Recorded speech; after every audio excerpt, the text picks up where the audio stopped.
write an article on why beef is allowed in Goa, but not in Karnataka. West Bengal, another big state where the battleground is going to be tough.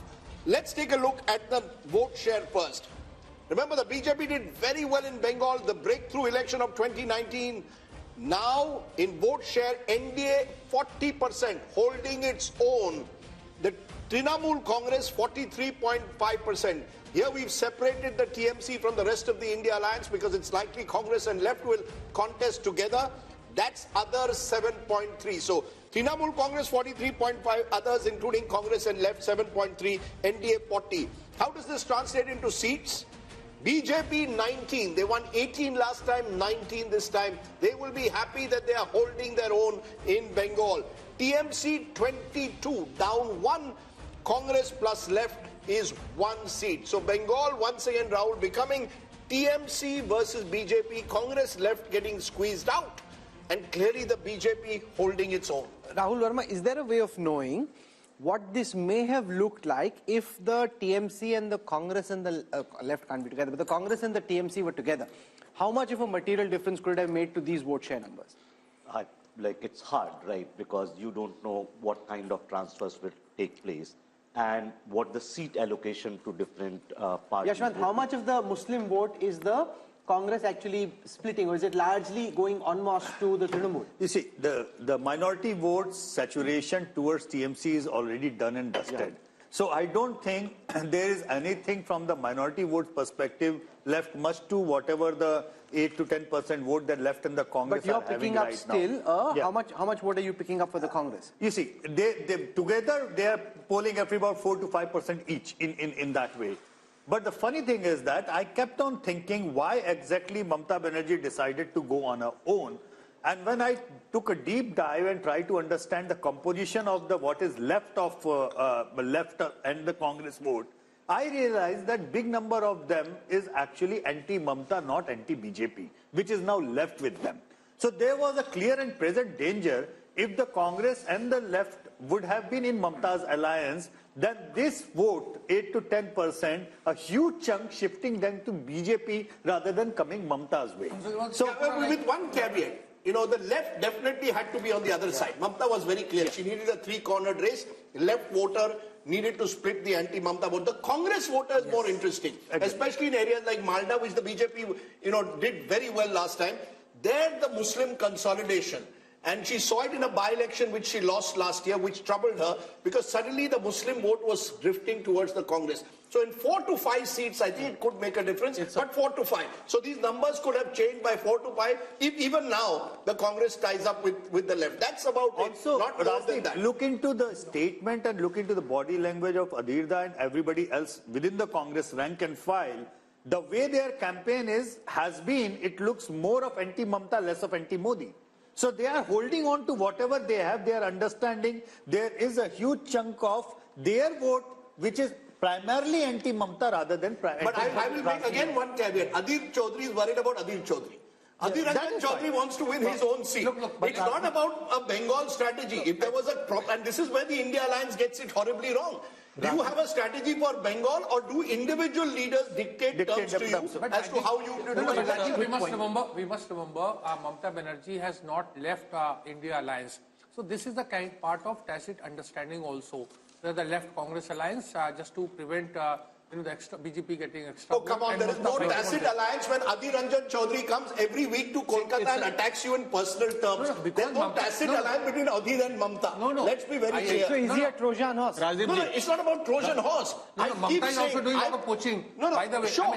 She is, but the point is, one-way street. No, the India Alliance should have decided, this is Mamata's point, who's going to drive your alliance in Bengal? Is Adhir Ranjan Chaudhary going to decide it, or am I going to decide it? Congress got 0 seats in a Vidhan Sabha election just a couple of years ago. Can Adhir Ranjan Chaudhary, simply to protect his own seat, sort of dictate terms to Mamata? It won't happen. I think the India Alliance has singularly failed to have any chemistry on the ground, which is why Shama Mohammed respond to that. It's a notional loss of, I agree with Rajdeep ji. Congress should have formed an alliance with TMC. There would have been a vote transfer because Congress vote is also anti-BJP vote. It would have transferred to TMC. and they could have won 5 to 6 seats extra. You see, Amitabh, So it's a notional loss, and it's an optical loss also, because it sends a wrong message to the entire country. Absolutely. Shama Mohammed, you want to respond? Yeah, see, I agree that we should be with Mamata Banerjee in West Bengal, because we are supposed to be gaining there with her. There's a different story in Kerala, because here in Kerala, we are the principal opposition. Let's understand that. We have, the UDF has 19 out of the 20 Lok Sabha seats, and we've got more than 30 seats Bengal, in the assembly also. So we are the principal opposition. Whereas in West Bengal, from 44 to 0, we have come out, you know. So I, being from Kerala, believe that it is more important to be with TMC than to be with the left. Okay. Sanju Verma now joins us. Sanju, it's been a good showing in the north, not so good showing in the south, strong showing in the west, and in West Bengal, which we're talking about right now, it seems that the BJP is roughly where it was. My understanding on the basis of multiple conversations are the BJP's own polls are showing them 25 plus. This poll seems to suggest that they're not quite there. Our data seems to suggest that the BJP could end up at 19, which is just one more than what they had last time. You know, Rahul and Rajdeep, first and foremost, I just have this to say.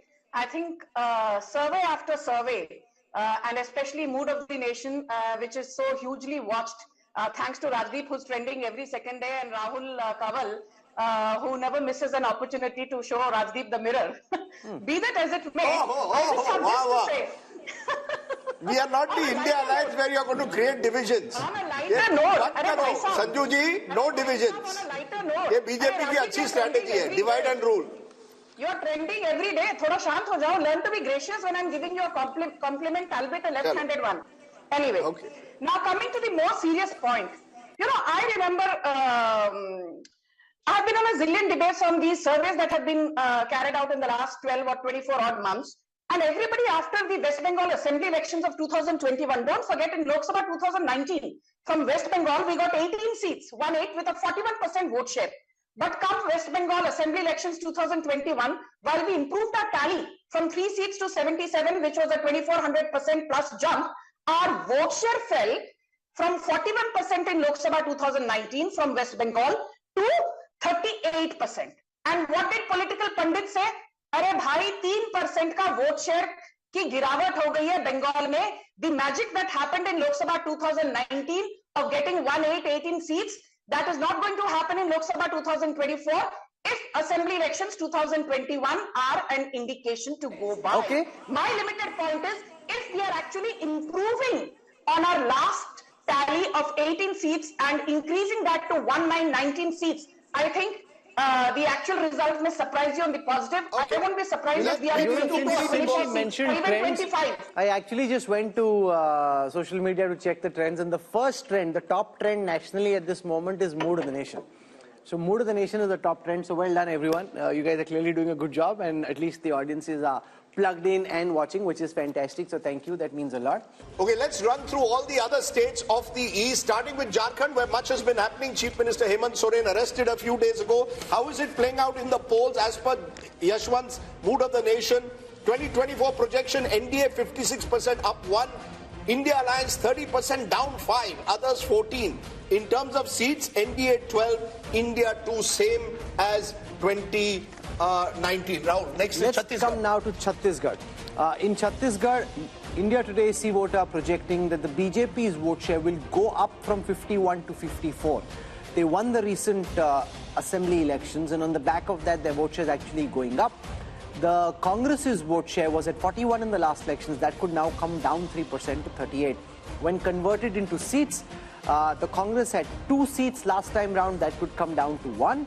The BJP had 9 seats last time round. That could go to 10. So Chhattisgarh, the BJP doing well and holding on to its gains from the last election. That's right. The honeymoon effect clearly there in Chhattisgarh. Let's turn to a state which is again fascinating because there will be Lok Sabha and Vidhan Sabha in the state of Odisha. 2024 projection, NDA 40% vote share, that's +2. India 12%. Naveen Patnaik's BJD at 41%, down 2%. How is this all translating into seats? Virtually again a repeat of what we are seeing in 2019. In fact, a slight jump for the BJP, 10 seats up 2. The India Alliance, mainly the Congress there, is getting 0, down 1, and the Biju Janata Dal 11, down 1. So clearly again all these states are almost repeating 2019. In fact, state after state, Rahul, if you look at the map of India, in many of the states it's a repeat of 2019. Is there a way of looking at these numbers, Yashwant, and giving our viewers some insights into what may happen in an assembly context in Orissa? Because like Andhra, Orissa too polls at the same time. Orissa, there is a very clear split vote. There is an upswing for the BJP as far as the Lok Sabha voting is concerned, but as far as the assembly voting is concerned, it is clearly the Naveen Patnaik BJD way. Assam. Assam, let's look at the seat shares for Assam. Last time the BJP had 9 seats, that could go up to 12. Remember, Assam has 14 seats. The Congress and the AIUDF was at 3. That could now come down to 2. That's down 1. So Assam, BJP consolidating its leads and gains. Let's now look at the overall East seat share. If you look at the 153 seats, and if I look at the vote shares, 47% of the vote for the NDA, 37% for the India Alliance. When converted into seats in the east of India, 103 seats for the NDA, 38 for the India Alliance, 12 for the others. And I think this is a story.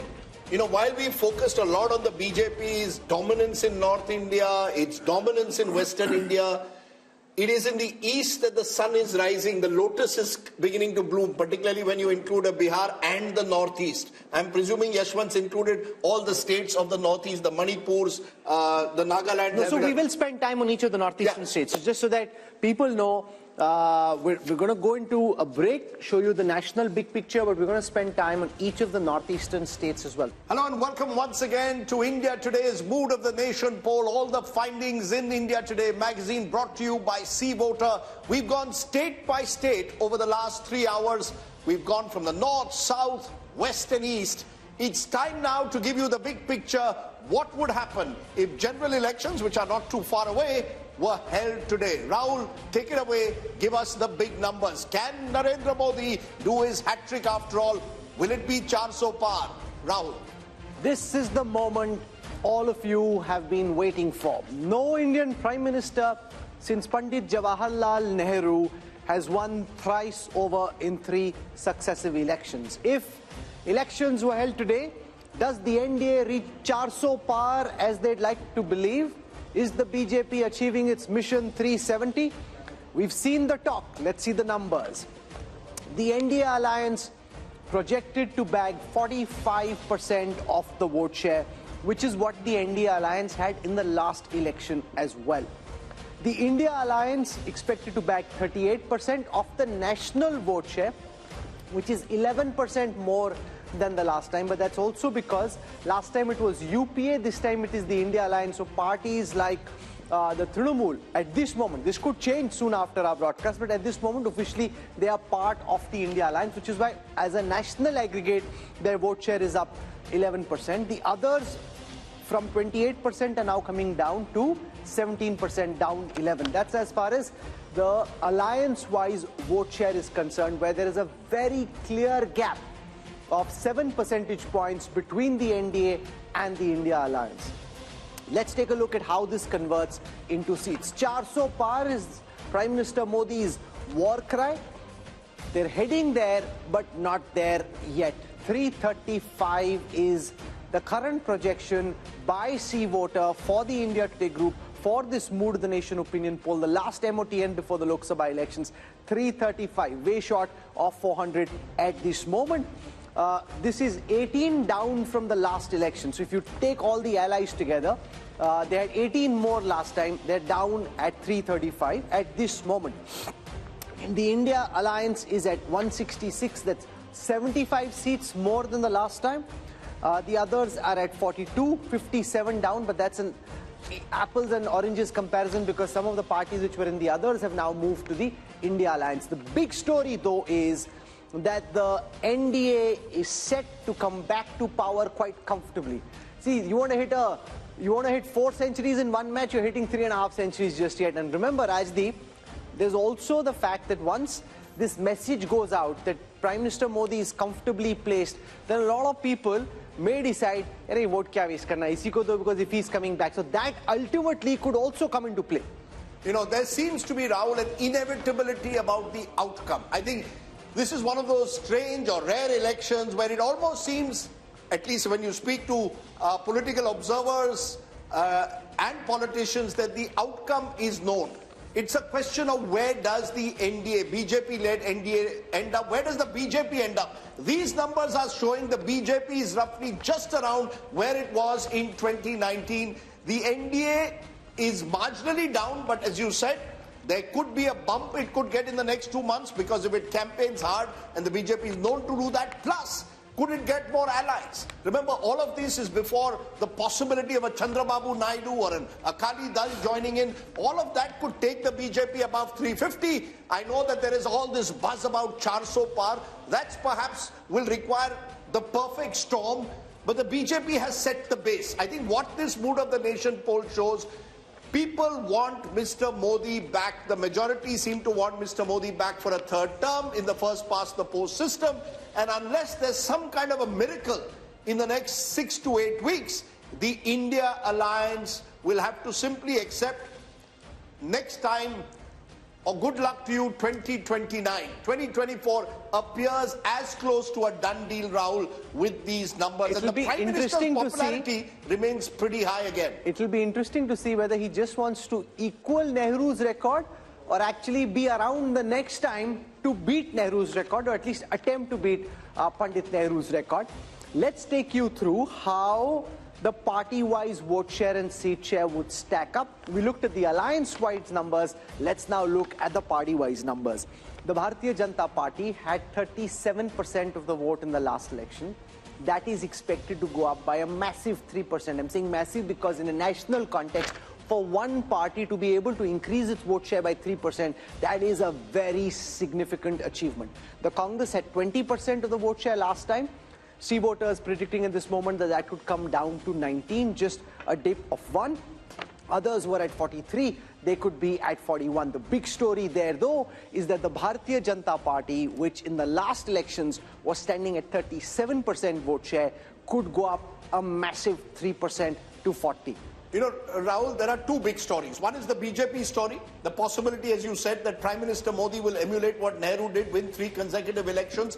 The other story is the Congress Party, losing 3 consecutive elections and its vote share not changing. I keep repeating, there's one figure that stands out for me, Rahul.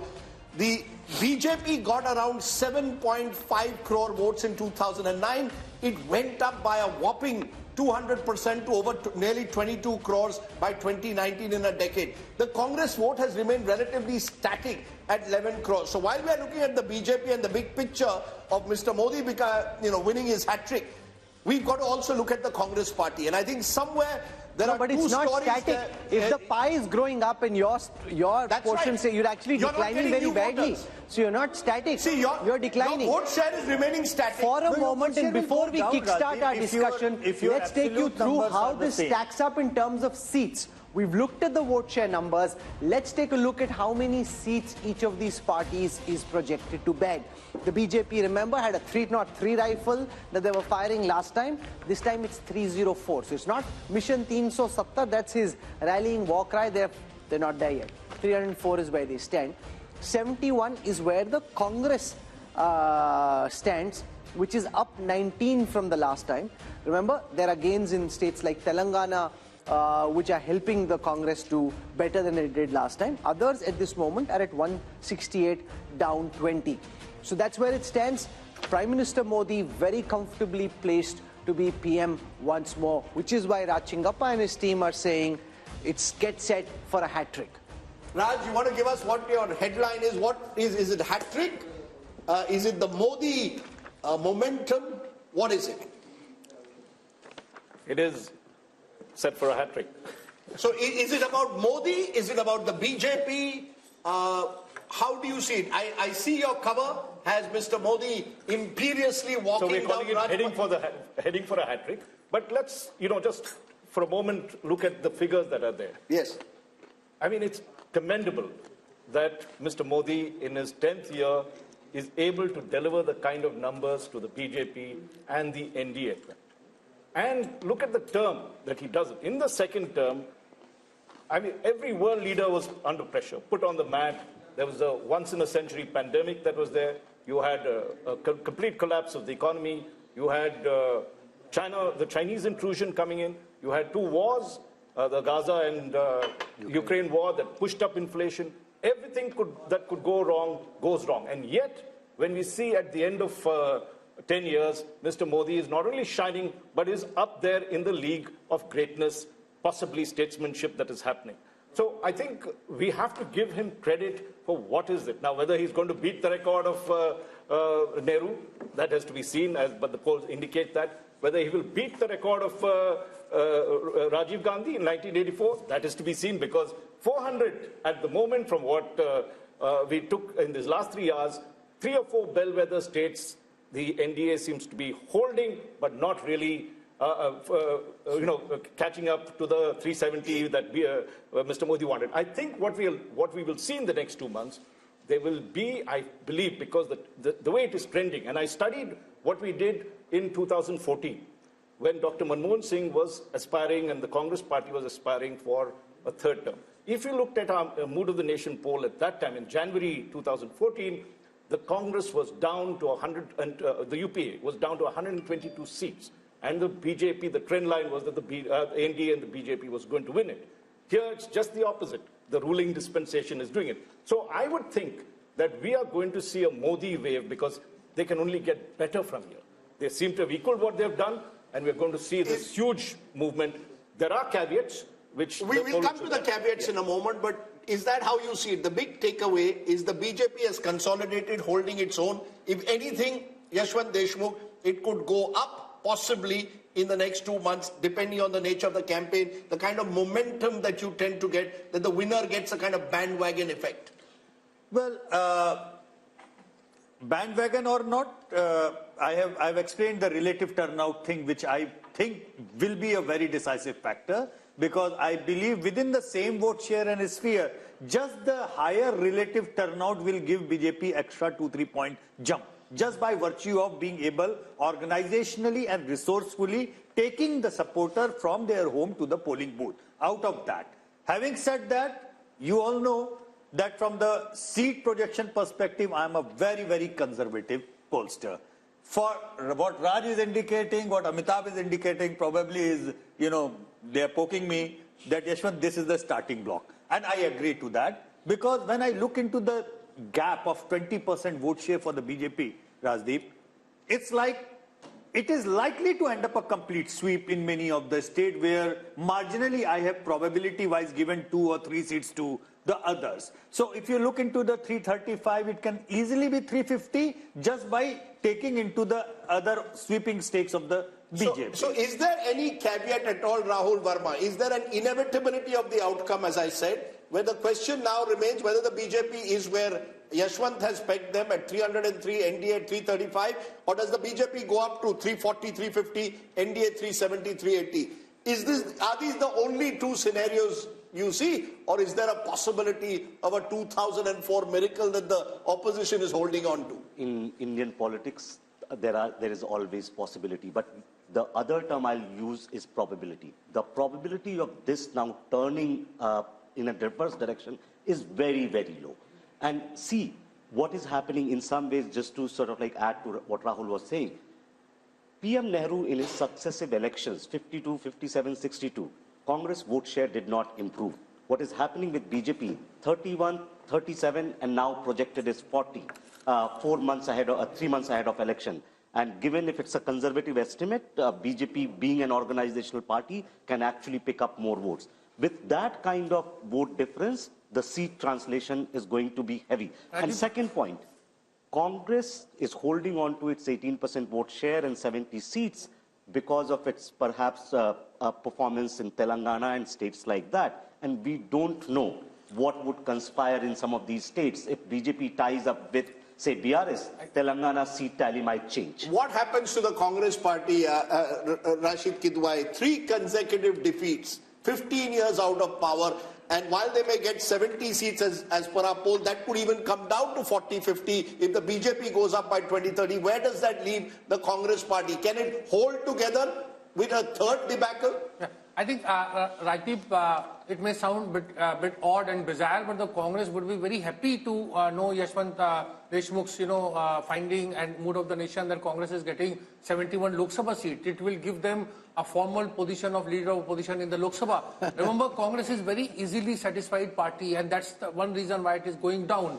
On the other side, when Bharat Jodo Yatra, and this is a very big lesson for Rahul Gandhi, when Bharat Jodo Yatra was started in first phase, it was thought that with that yatra, Rahul Gandhi Congress would be able to increase, its vote percentage by 3 to 4%. They were actually hoping for 25%. So it's a very bad news that Congress is not getting vote percentage, no increase in vote percentage. I think individually in states there will be breakaway Congress factions because nobody wants to be in opposition forever. Amitabh, your big takeaway from these numbers, clearly it shows 2 months before the election, perhaps, as I said, more than any other election, a dead certainty as to who the winner is. I can only compare it with January 2019.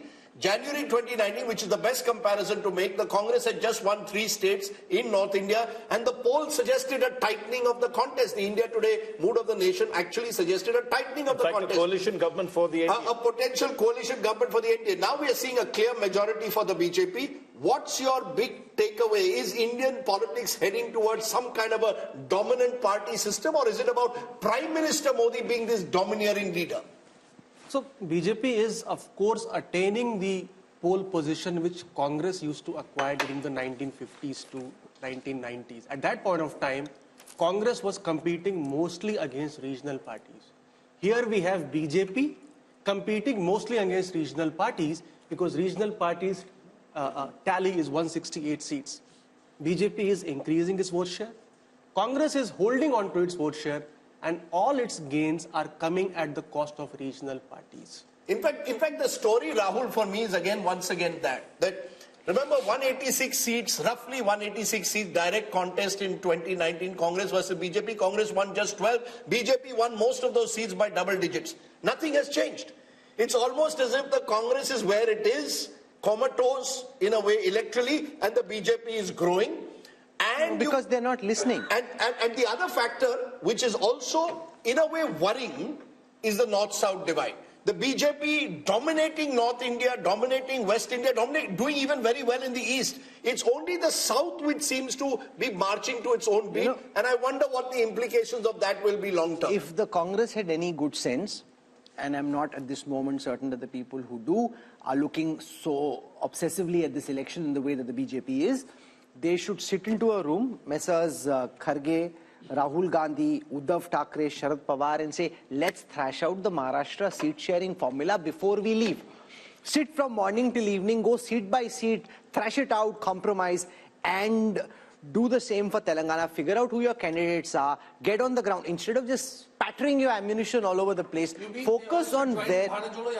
No, but they're not even invited, Rashid. That's the problem. Each of those leaders are saying... Because Rahul Gandhi is there, so they need to... But what is more important? Sitting and fighting and trying to win the few seats you have an opportunity of winning, or this yatra which only seems to be causing trouble? Can I make an even more controversial point? Which is what? If I was the opposition today and I saw your numbers and the mood of the nation and all of us predicting the inevitability or the probability of the outcome, I would actually see one opportunity, and that is focus on state elections. There are going to be, look, there's a Lok Sabha election which the outcome seems inevitable. It's about whether... No, but you cannot, if you're in the opposition, you cannot take it as inevitable. You have to fight the election. No, you have to fight. That's why I said it's a contentious point. I have 100 rupees in my pocket.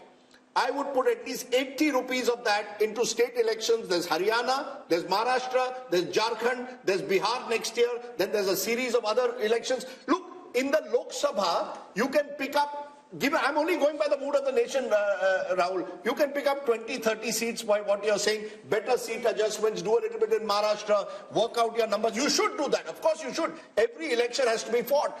But when I look at the priorities, my concern for this kind of opposition is that they seem to not even be able to get their act together often in state elections. Maharashtra is a good example. There's an election in Maharashtra in September, October. You win Maharashtra, you lift the morale. Imagine what happens if you lose Lok Sabha badly and then also you suffer a debacle in Maharashtra and Haryana. Eventually, and don't forget, Karnataka, the government could be on notice given the kind of numbers that we are showing. Telangana, The Congress has a small majority. So, you know, the Congress Mukt Bharat or an opposition Mukt Bharat is in a way a reality if these numbers hold on. I would say focus on state elections, get your act together, and I agree with you. At the moment, you should be sitting across a table, working out seat sharing, working out some kind of plan. I don't see that, which is why I think Yashwant has underestimated the BJP. My numbers are, I did my own polling, 340 plus BJP, 370 plus NDA alliance. I'm not ruling out even a bigger number than that. Yeah. That's the way I see it. I believe that the opposition is totally despondent. Rashid Kidwai, are we seeing a phenomena similar to what we saw during the Gujarat Assembly elections, where because of what Rajdeep is saying, because of what others in the opposition seem to be thinking, the opposition just gives up the fight? Like when I traveled through Gujarat in the last Assembly election, the opposition, the Congress wasn't even in the fight. AAP was trying to put up some fight. See, it's a self-perpetuating prophecy. If you don't fight, your opponents do even better. The BJP ended up with 154 out of 182. If the Congress had fought harder on every seat in every region, they may have done better.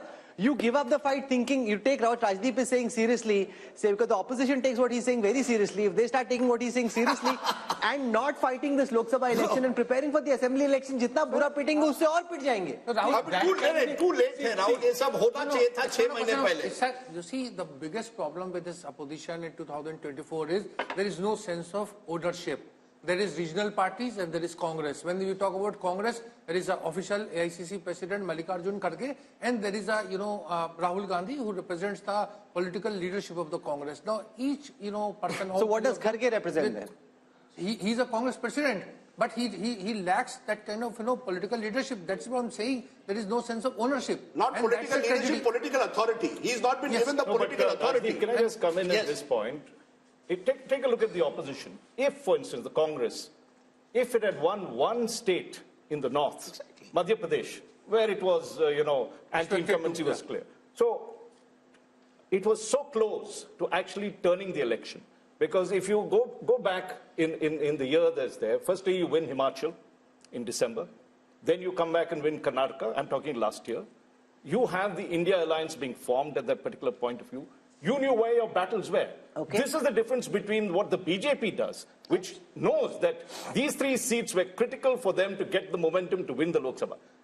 Easily the story could have turned, and the mistakes the Congress started making. Sanju Verma is with us and Radhika Khera is with us. Sanju Verma, to you first. I hope you've got some laddus and some mithai for Yashwant Deshmukh, Raj Chingappa and everybody else over here, because it seems that the Prime Minister... She won't give me. She won't give you? She won't give me mithai. No, she just said you were doing a great job when you were trending. She should give you mithai also. Now, 304, after 10 years of being in power for the BJP, 335 for the NDA, it seems no matter whether you get to 400 and 370 or not, the outcome of the next election seems to be heavily skewed in your favor. Yeah, Rahul and Rajdeep, there's this famous saying by Norman Vincent, if you shoot for the moon, you will at least land among the stars. So whether it's 370 or 400 or 335, what have you. Point number 1, BJP is romping home with a massive majority all on its own. Point number 2, I remember that famous interview with Prashant Kishore a few days back, where Rajdeep kept asking him, what is the secret sauce around brand Modi?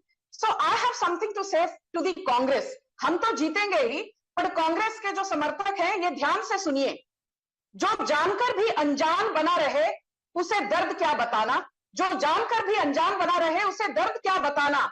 अभी मगरूर है वो, खुद में उन्हें क्यों होश में लाना? अभी मगरूर है वो खुद में, उन्हें क्यों होश में लाना? एहसास तब होगा उन्हें जब छोड़कर जाऊंगा. एहसास तब होगा उन्हें जब छोड़कर जाऊंगा. फिर नहीं होगा मुमकिन मेरा लौट कर आना. फिर नहीं होगा मुमकिन मेरा लौट कर आना. The voters have time and again. कौन छोड़ के जा रहा है? अरे भाई साहब, वोटर्स ने छोड़ दिया है, but Rahul Gandhi refuses to look into the mirror and get a reality check. But now I will speak with hard numbers. Just bear with me for 20 seconds. Of course, before you go on, you've thrown a poetic punch. Radhika Khera, I don't know how good your shairi is. She's thrown a poetic punch at you. That's a bit of a googly. Can you come back on the spur with a counter? Let's see. The numbers aren't favoring you, but let's see how good your shairi is. Go for it, Radhika. I'm sure that these numbers are a disappointment for the Bharatiya Janata Party spokesperson because their claims of Ab Ki Baar 400 Par have gone down over here itself in your survey. But coming back to that, I feel that surveys are not actually showing the true picture. The true picture is what I have here. I'm sorry, I don't believe in shairi and all because we are not here for entertainment. And India Today is for talking about hard facts. Hard fact, today's newspaper which says, Kisan karenge aaj Delhi ka coup.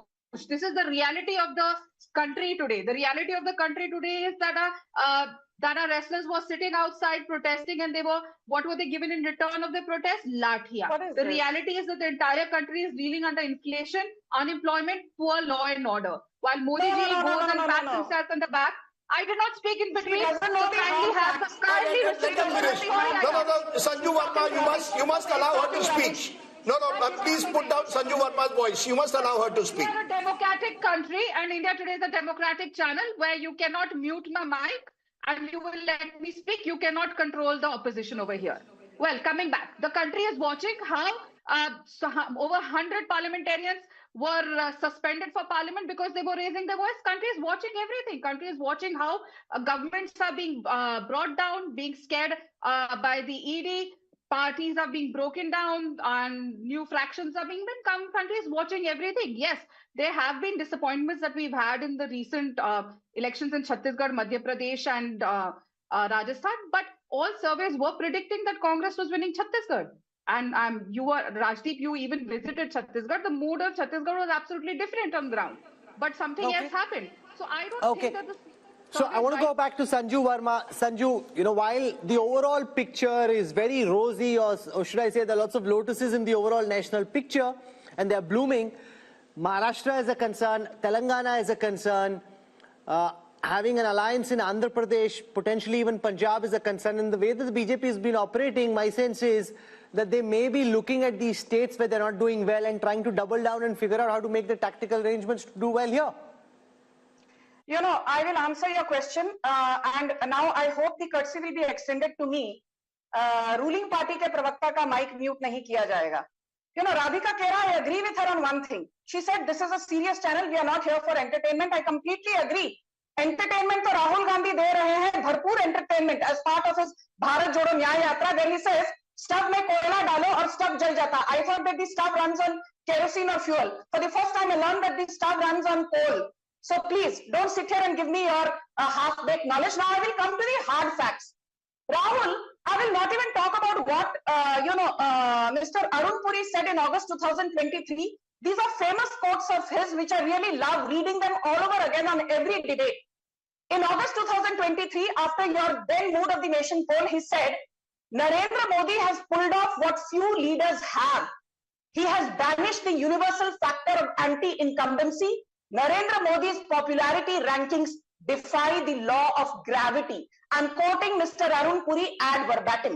And I'll tell you why jahan Narendra Modi khade ho jate hain, wahi se line shuru ho jati hai, because we had votes or number of seats at 17.6 crore in Lok Sabha 2014.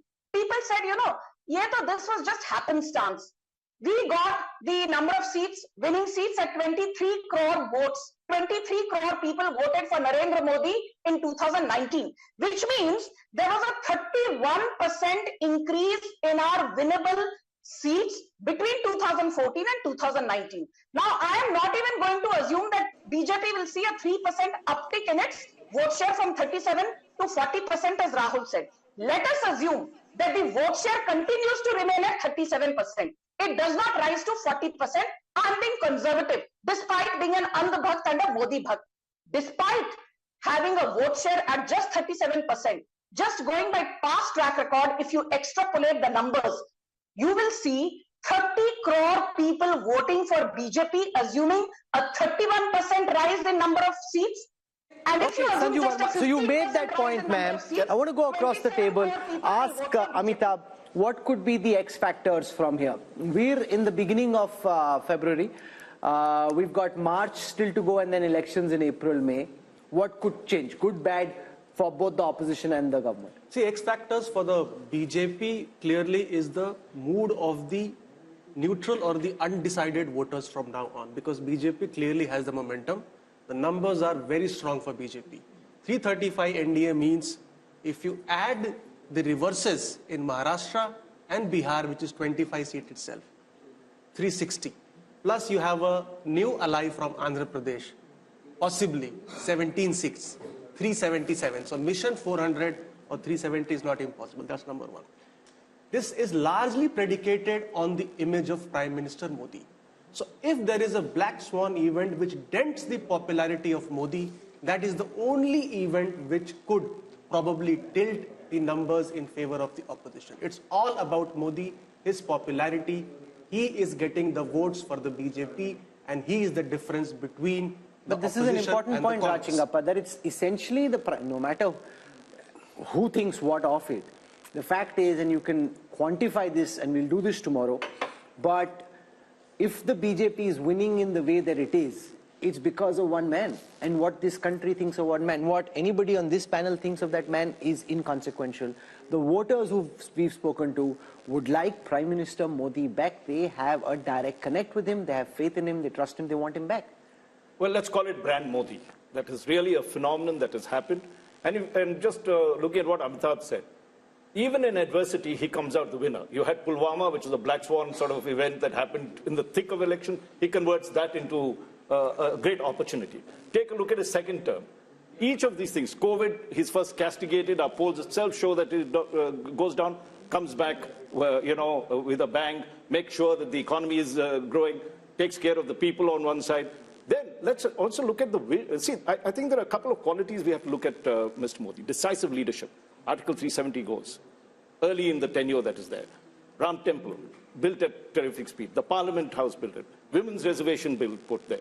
So you are seeing, if you take a look at some of the characteristics of leadership, vision, he has it. He's not only showing a vision for these next 5 years, he's looking, many people could say, well, that's, really pushing the target too far. But he's giving a nation, an aspiring nation, a road to development. And I think that's very important. So he's able to balance the Hindutva sentiment, which is the cultural sentiment that you want, or the soul of the nation, with pragmatic governance, decisive leadership, and this quality that he demonstrates in terms of welfareism as well. So he's taken all the planks of the opposition, appropriated all of them, made it his own, and has really, that is why you're seeing the kind of results you're seeing. And he's building, Rajdeep, a new republic, whether anybody likes it or not. Very different from the Nehruvian idea of India in the last 10 years, and he'll cement it in the next 5 if these numbers are correct. He has, in front of our eyes, built a new India. Look, as I said, the Prime Minister is a consummate politician, and it isn't easy to hold on to your popularity over an extended period of time, particularly when you've gone through several black swan events over the last decade. That is a given. I like to use sort of M factors, and I'm going to give you 7, each of which I think it's not just Mr. Modi's secret sauce. I put Mr. Modi at the top. I put machine. The BJP is a machine. And the machine... No, they built a machine. You mean machine, you think like it's a machine lying on the ground. Anybody can do a machine. They built a machine. Of course they built a machine, but the machine has various aspects to it. The machine knows how to use state power. It will know when to corner the opposition. So did the Congress when they were in opposition. So did the Congress. Sure, of course. But the Congress didn't build the structure that the BJP has built. When you say that, Mr. Modi is building a new republic, I just want to give the elements, I think, that are important as to why is he still winning. There's Prime Minister Modi, consummate politician, knows how to use power. There's the machine of the BJP, the RSS, the Sangh Parivar. There's the message.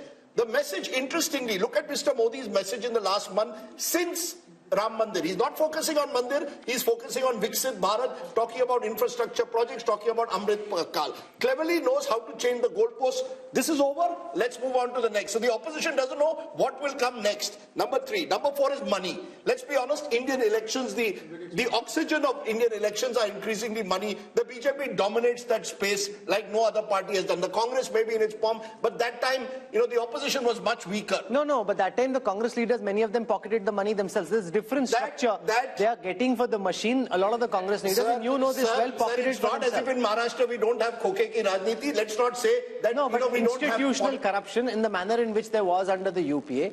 That's not the case. The jury is out on that, but I'm willing to concede that the Prime Minister has made it, ensured that the party comes first at the very top. Not in the case of the Congress, individuals came ahead of the party. Then you have Mandir. I think as the survey is also going to show, Ram Mandir has taken the Prime Minister's own popularity to another level. That's where it comes that, you're crafting a new ideological republic in a way, moving away from the Nehruvian idea to a new idea of a new republic. Who knows, uniform civil code comes next. Then, and I think this is crucial, you have the Mahagathbandhan. You see, you're as good as your opposition is. If you're playing a terrible opposition, which is so badly divided, which has really made no effort to actually build on the weaknesses of the government. It's not as if the government doesn't have weaknesses. Unemployment is a problem. Our survey also shows that. What have you done to build it? You have had 4 meetings of the India Alliance, all in 5-star hotels, or 3 of them in 5-star hotels, 1 in Patna where Nitish Kumar, your convener, has gone. You made no effort to capitalize when COVID management was going wrong, to build a kind of consensus. We need change. You've not offered me a leadership or a narrative to combat Modi. I think that's an important element. You're as good as your opposition is. Finally, and I know, Rahul, this is contentious, the media. Let's be honest, no one has dominated the media space quite like Mr. Modi is. So we've never really questioned, for example, the misuse of the ED in the way that it should be. The poll also shows a number of Indians believe the ED is being misused. So I think Mr. Modi is Teflon-like. All of this comes together to make him almost impregnable, pregnable. And I think, credit to him. It's not easy in today's world to be as popular in 2024 as you were in 2014. More popular, you can say, but it's a combination of various factors. Your popularity is also dependent on how unpopular the other side is. No, but that's not Modi's fault. It's not. If his opponents don't know how to bat and bowl, how can you blame Modi for that? Rahul, who's blaming Modi? I'm giving the reasonings. The reasoning is the opposition in the last 10 years has had opportunities. Demonetization was an opportunity. COVID was an opportunity. You had the chance to question the government in a serious manner. As this poll is showing, the regional parties are holding on to their own. But the Congress has been unable to rediscover itself. So the question will also have to be asked on Rahul Gandhi's leadership at some stage. Surely, Yes. This poll, how long is the Congress going to sort of protect him? I think the biggest problem that the opposition is facing is a face. Who Modi versus who? Is it Mallikarjun Kharge? Is it Rahul Gandhi? Is it Mamata Banerjee? Is it Arvind Kejriwal? So people have no idea. Is it M.K. Stalin? Is it some other, chief minister? So, nobody knows. So therefore, Mr. Modi is having it, very easy. And the survey is indicating at that. If there was a face, if there was a, sort of caste affiliation, if there was issues, talking points attached to it, perhaps the outcome may not have been very different, but there would be something like 2019-like situation. Is he invincible? I mean, at this point of time, can we say that Mr. Modi is invincible? Could the opposition have done anything better to change the mood of the nation? Maybe a better word is unstoppable. Yes. What could it have done? There is always a possibility, but I think of politics structurally. And the nature of politics is such that opposition does not have many chances. To use a cricket analogy, if, say, Tendulkar or Virat Kohli is in full form, no matter you ball a Yorker or you ball a sort of like, a googly and spin, they will hit you. But Tendulkar has got gold. Modi has never got gold. This is why leaders are important. But think of 50s and 60s politics. Was there no leaders in opposition? There was Lohia and other things. Could they challenge Nehru and Congress party? No, because in political time, now you counted 7 things. Everything is in favor of BJP, right? So at the moment, I don't think there is any X factor. The only X factor could be that we have no sense of what's happening on the ground. People have made up different mind and they are telling something else. So at the moment, everything is aligned in favor of BJP. Here's what I wish to say. Let's just zoom out for a moment and think of the larger picture in a more historical perspective. I was at the Pran Pratishtha of the Ram Mandir at Ayodhya, where while Prime Minister Modi was being introduced, he was linked to Chhatrapati Shivaji Maharaj, is the ideal Hindu king, who at that time, really demonstrated all the virtues that good Indian kings should have. So he's kind of being projected in a historical arc in that same kind of weight category. Rahul Verma, is there any contemporary political figure who comes to your mind who 10 years on, not just in India because there's no comparison here, but even internationally, 10 years after being in power, manages to increase his party's vote share by 3%. Go back in time. Who comes to your mind? Can I make someone who can? Yeah, who? We often tend to, since Nehru is still in the news. Remember, Nehru in the early 60s was a weakened prime minister, the war with China. Despite that, won. Please understand. No, but his vote share kept coming down. No, but his the vote Congress- share in the years that he was in power, the Congress kept losing ground, But the there was BJP no is gaining opposition. ground. And there was no opposition. No opposition. But just where like is the now, opposition was today? better. That's what I'm saying. Where is the opposition today? There was no Where is the opposition. opposition? I would only like, since you asked, I think only Nehru can be compared. Rahul in terms Verma, of okay, his so you've got popularity. Nehru, Modi I've got punching Nehru in and the... Modi. From a Yes. party a party who got us independence, that kind of goodwill to Congress party after 47, with all the heavyweights of our freedom struggle on the Congress side. Let's be very, very honest. The 52-53 mandate was not Mr. Nehru's mandate. 62 I'm talking about. 62, yes. But the vote share dipped. Vote share dipped a lot. No, and but there by was then no his He actions- goes up in 57. Yeah, no, but in yeah. 62 and after that, he's being punished for his actions. The people in India at this moment are rewarding Modi and the BJP for what they are seeing, far from punishing. Let's spend some time on this. Historically, who comes to your mind? Yashwant Deshmukh. No, nobody. I mean, nearest that from the... and one point which I wanted to make, where I can probably answer your question, is the hunger to win and willingness to work 24/7 to let that happen. And that thing, only person which comes to my mind is Mrs. Indira Gandhi. Yes. Besides that, no other prime minister in India had a hunger to win. But I'm not restricting this 24/7. conversation, Okay, so Raj I'll give Chingappa, you to a- India. Raj Chingappa, in a historical context, who comes to your mind? Somebody democratically elected. Only an authoritarian leader who knows how to fix the mandate across How the is he world. fixing the mandate? No, Putin. I'm not talking about Modi. I'm talking the only when you say give me an example parallelly. There are democratic countries where you will have the likes of a Putin in Russia and Erdogan in Turkey, who will know how to, in a way, manage the mandate. Erdogan had a But very in tough fight. He won with 6 percentage in points. a relatively free and fair system like ours, to do it over 3 elections with your popularity increasing, I think Rahul, it makes depends Prime on the Minister kind of Modi democracy you're sui talking generis. about. You look at Algeria, where there was, this thing that Burj Khalifa, when Nehru was there, then I went with Hamid Ansari, he was still Prime Minister. Yeah, but let's not compare Algeria with an India. I think, Rahul, you make a very good point.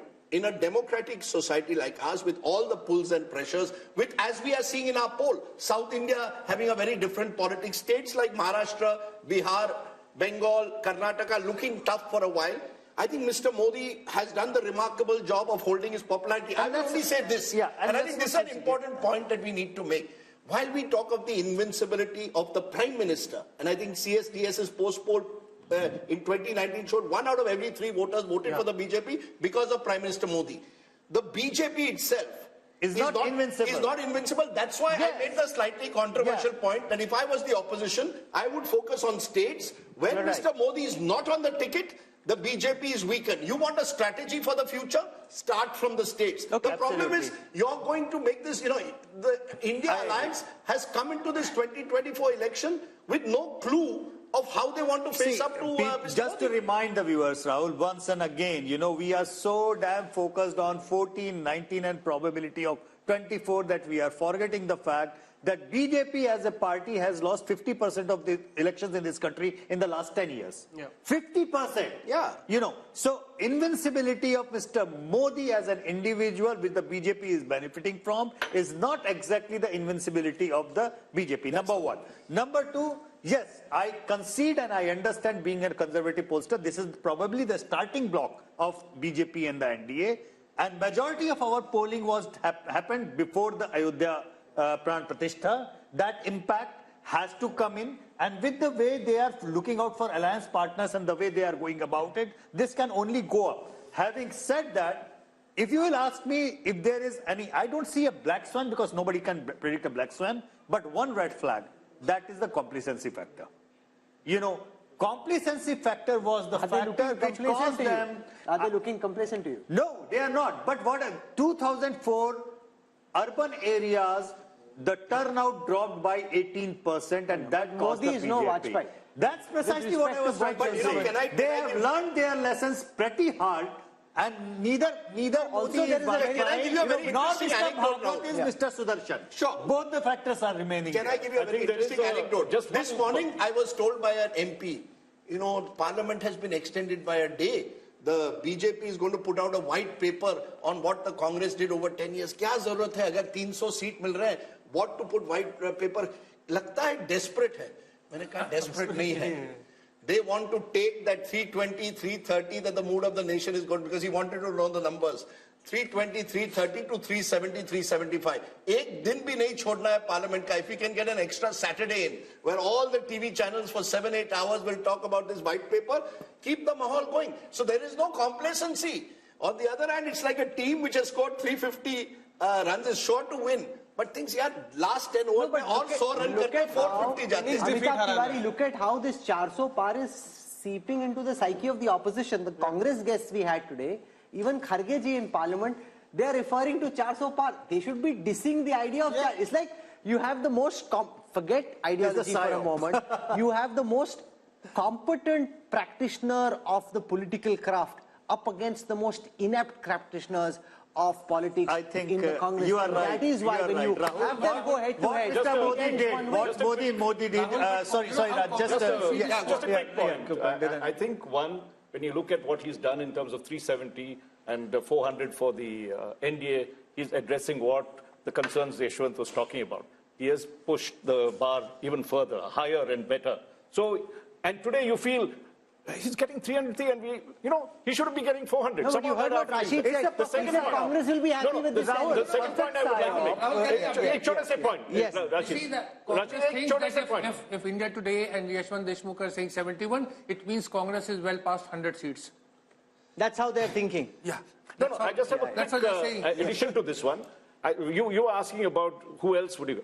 I think Mr. Modi is in a league of his own. And internationally. Internationally, yes. And see, we are the world's largest democracy. I think we have produced great leaders. Precisely. You may not agree with Nehru or what he did. Come at the hour, it was Nehru. Come at the hour, this time, it was Modi. And I think we must, in many sense, commend that rather than bring comparisons Indira Gandhi. Okay, so Nehru is one comparison. I'm saying go internationally, Raj, with all the expertise and experience. You see, there, you could get other kinds of leaders who had just held on to power. In the recent power, probably you can't have any comparison with American presidents because they have to give up their terms in two terms. You might end up with a Putin, Erdogan, and all those. These are not the kind of leaders you'd like to match this. Or even Xi Jinping, the other side, right? He's also there, but of course a completely different system. So if you really look in terms of democratic nations, as I said, he's in a league of his own. I don't think we need to bring comparisons. Here's a person, as Rajdeep had described, we had talked of leadership. We have to appreciate that. May like him, may not like him.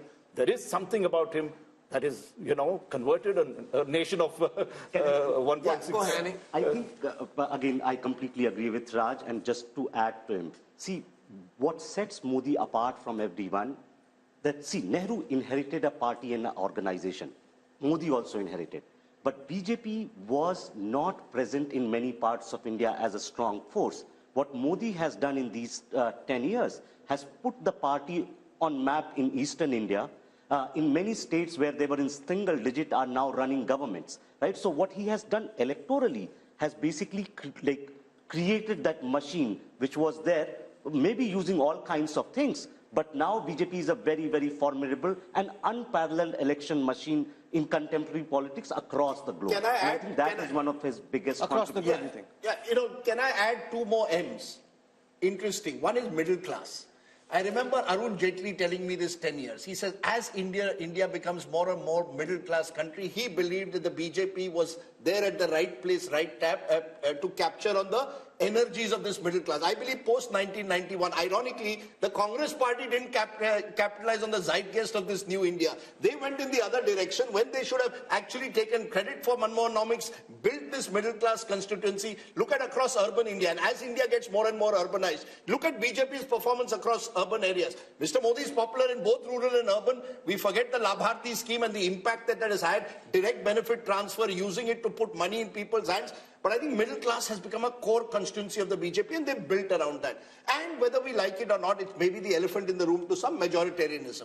Particularly in North India, there is a sense of a Hindu majority. The point you made, a new republic, somewhere it's the Hindu assertion.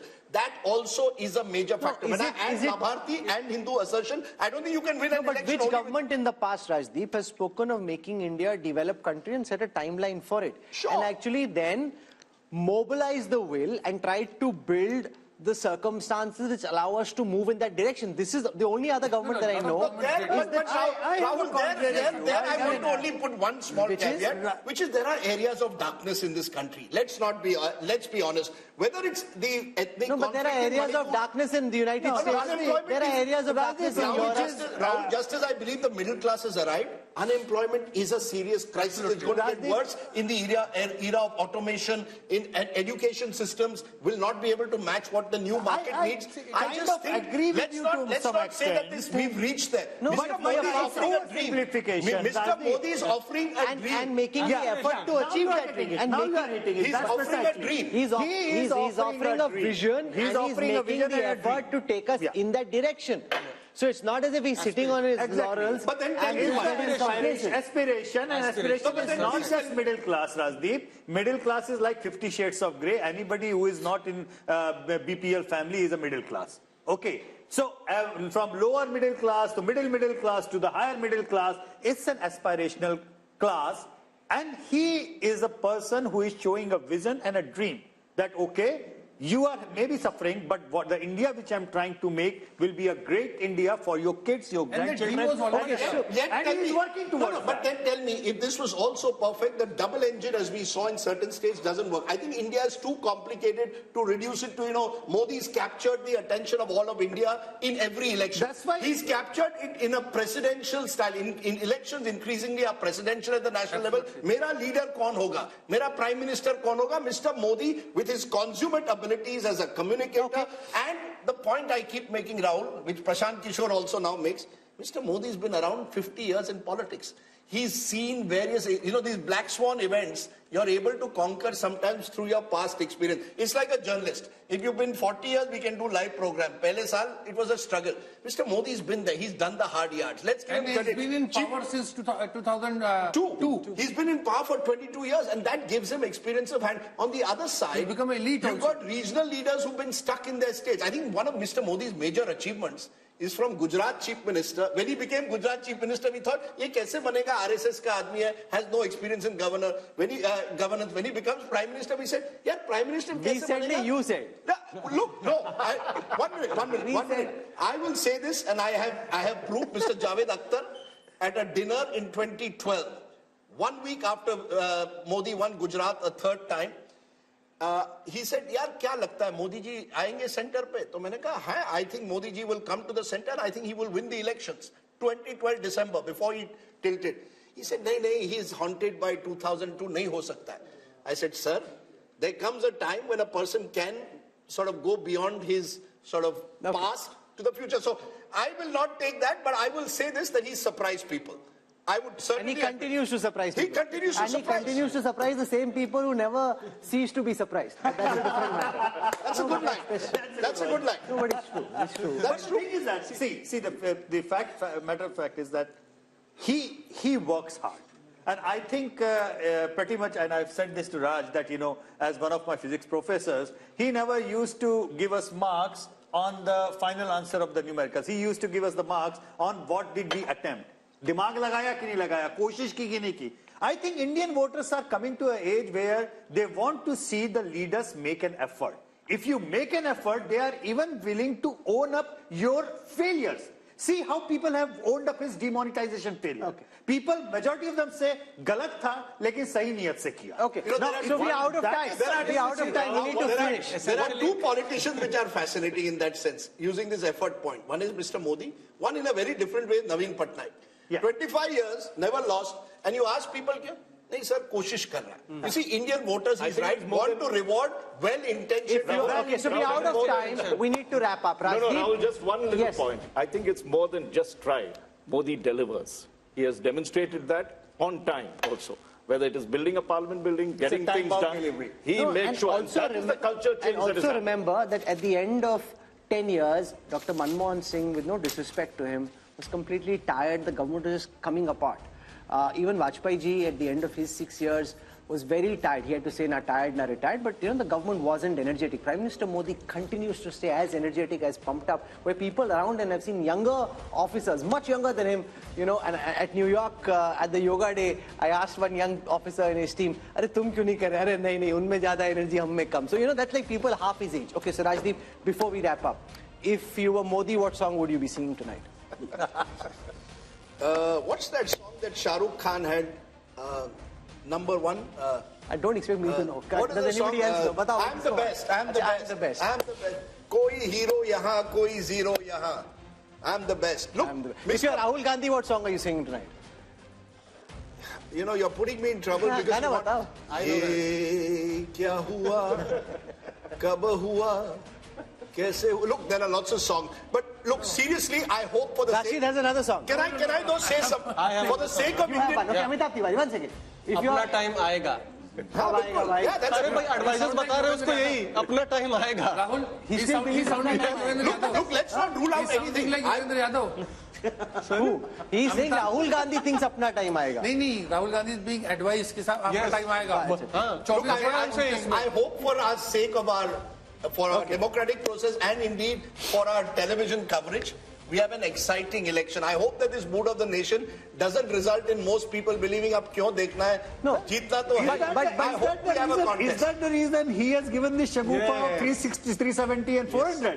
Because he might be feeling, Rajdeep bore ho raha hoga. Kuch naya do. We're out of time. Something if you look at the numbers across social media, across digital, across television over the past 4 hours of programming, I can see that there is interest. So Rajdeep may be feeling slightly, there's no fun over here. There's a lot of excitement, buzz around the India story, a lot of excitement about the Bharat of the future and around these poll numbers as well. And I think that will continue through. So I think Rajdeep's earned his dinner, sung for his supper. Sung for my supper. India has been modified, it appears, as per the mood of the nation. We'll wait and see what the voter really wants. This was simply a teaser to what might be lying ahead. So day 2 tomorrow. A lot of detail on impact of Ayodhya, the impact of Nitish Kumar switching in Bihar, the performance report card of the Prime Minister, his government, the opposition, all that and more coming up in part 2 of the India Today Mood of the Nation all through the day tomorrow. So we'll see you again.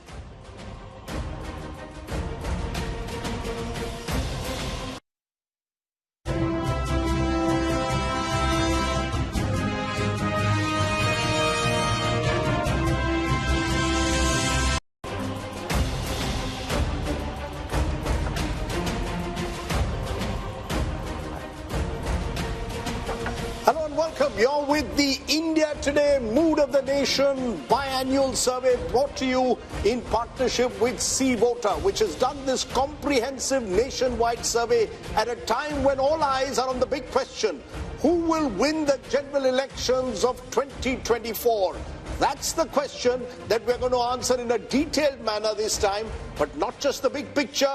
We'll be going state by state to bring you all the results you've been waiting for. This is the last Mood of the Nation opinion poll before the general elections of 2024, which is what makes this that much more important, and so much rides on the results of this Mood of the Nation opinion poll. Let's introduce you to our guests who are going to join us over the next several hours as we bring you the results of the Mood of the Nation poll. I want to start by introducing Yashwant Deshmukh, lead cephalogist at Sea Voter. He's got this fancy Himachali cap on and has been working very hard over the last several weeks, and lots of changes, Rajdeep, in the chess drawing board, forcing revisions in the MOTN sample. So he's really been working doubly hard, not just because of us, but also because of all the changes that are happening. And there could be more changes within the next month.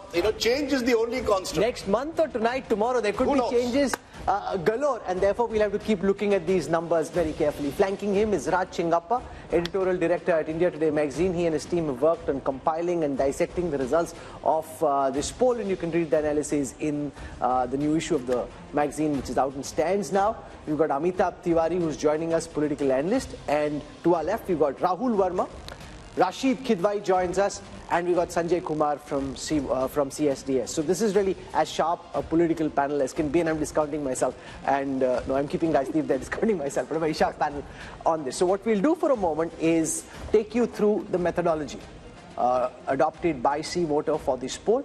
And then we'll go state by state in getting you the results of this poll. So this Mood of the Nation opinion poll was done between the 15th of December and the 28th of January. Largely, some polling happened later when there were specific changes like there were in Bihar, but largely between the 15th of December and the 28th of January. For this poll, the sample size was 35,801. But C-Voter, as our viewers know by now, has a continuing tracker sample.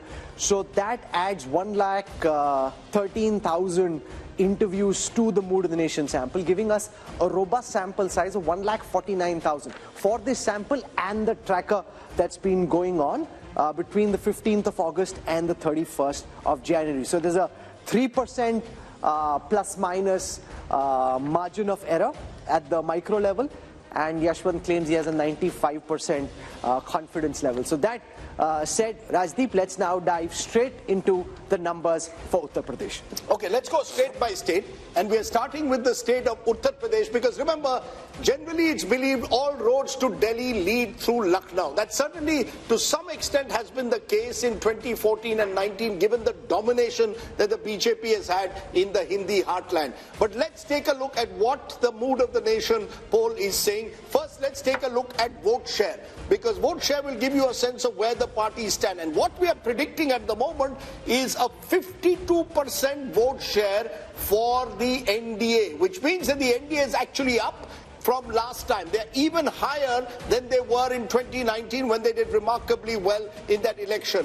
The India Alliance, and presumably this India Alliance includes the Congress, the SP and the RLD as of now. The RLD could well switch sides. Therefore, at the moment, they're at 36%, up 10% last time, but they have lost the BSP, which was in 2019 with the Samajwadi Party, and others 12%, primarily the Bahujan Samaj Party. But the key thing is, how does this translate into seats? That's the difficult task that Yashwant has undertaken. The seats, what would the seats be in the 80-member UP Assembly? And just take a look at that. The NDA goes up from 64 to 72 out of 80. It's a gain of 8. So NDA, BJP holding rock solid in the saffron heartland in a way. The India Alliance 6 to 8, so only a marginal increase, and that's divided between 1 for the Congress and 7 for the Samajwadi Party.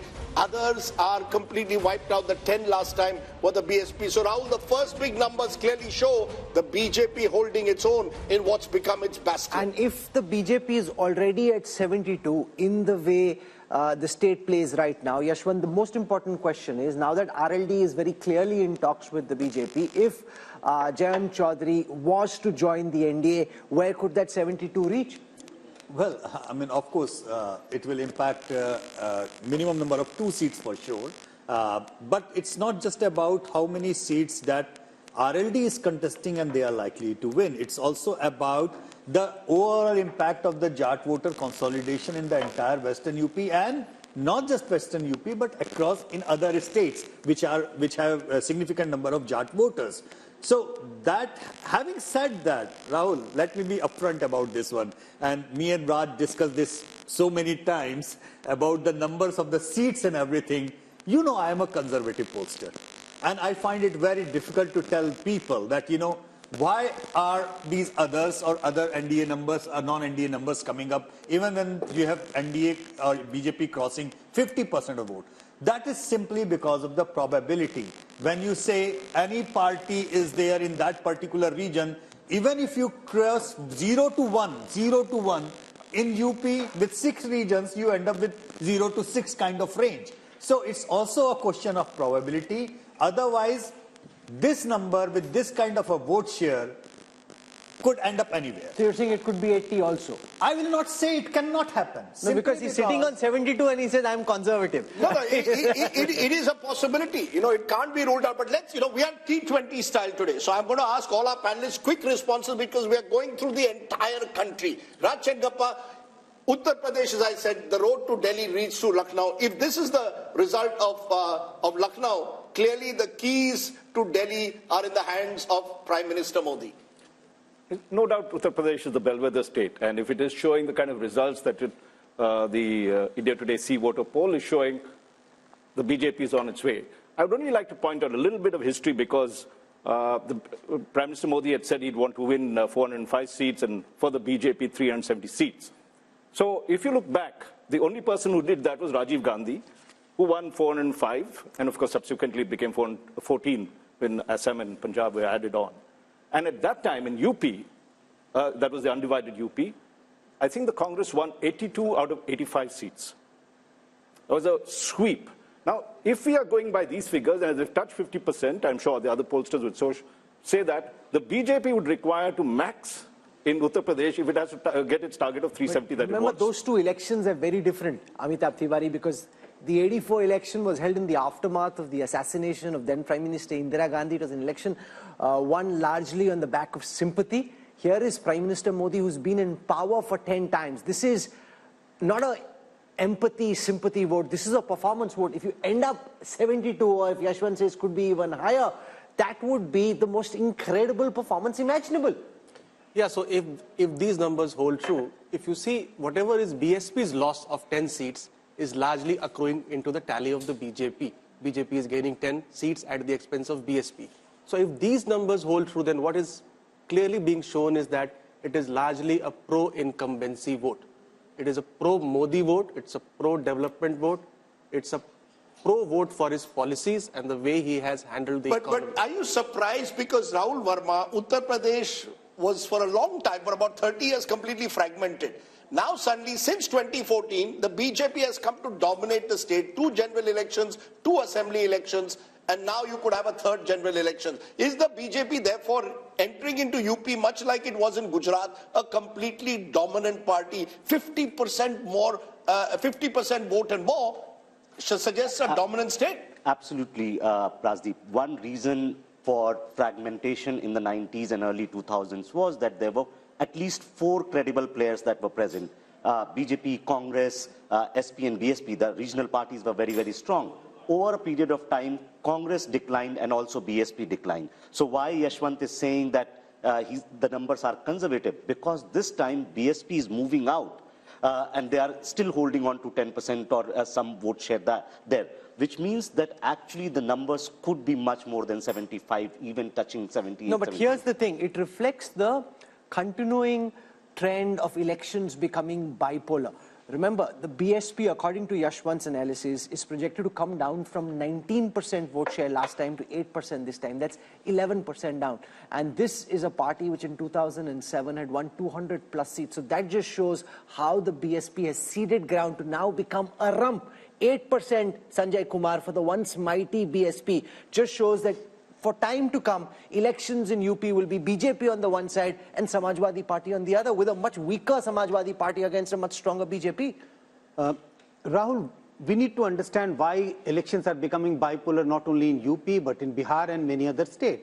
Because I get a sense that the entire election now is being contested in the name of Prime Minister Narendra Modi. I don't see this election as a contest between Rahul Gandhi and Narendra Modi or Narendra Modi versus any other leader. It is a referendum on how do you rate the performance of Prime Minister Narendra Modi. So people are divided on 2 axes, pro-Modi, anti-Modi.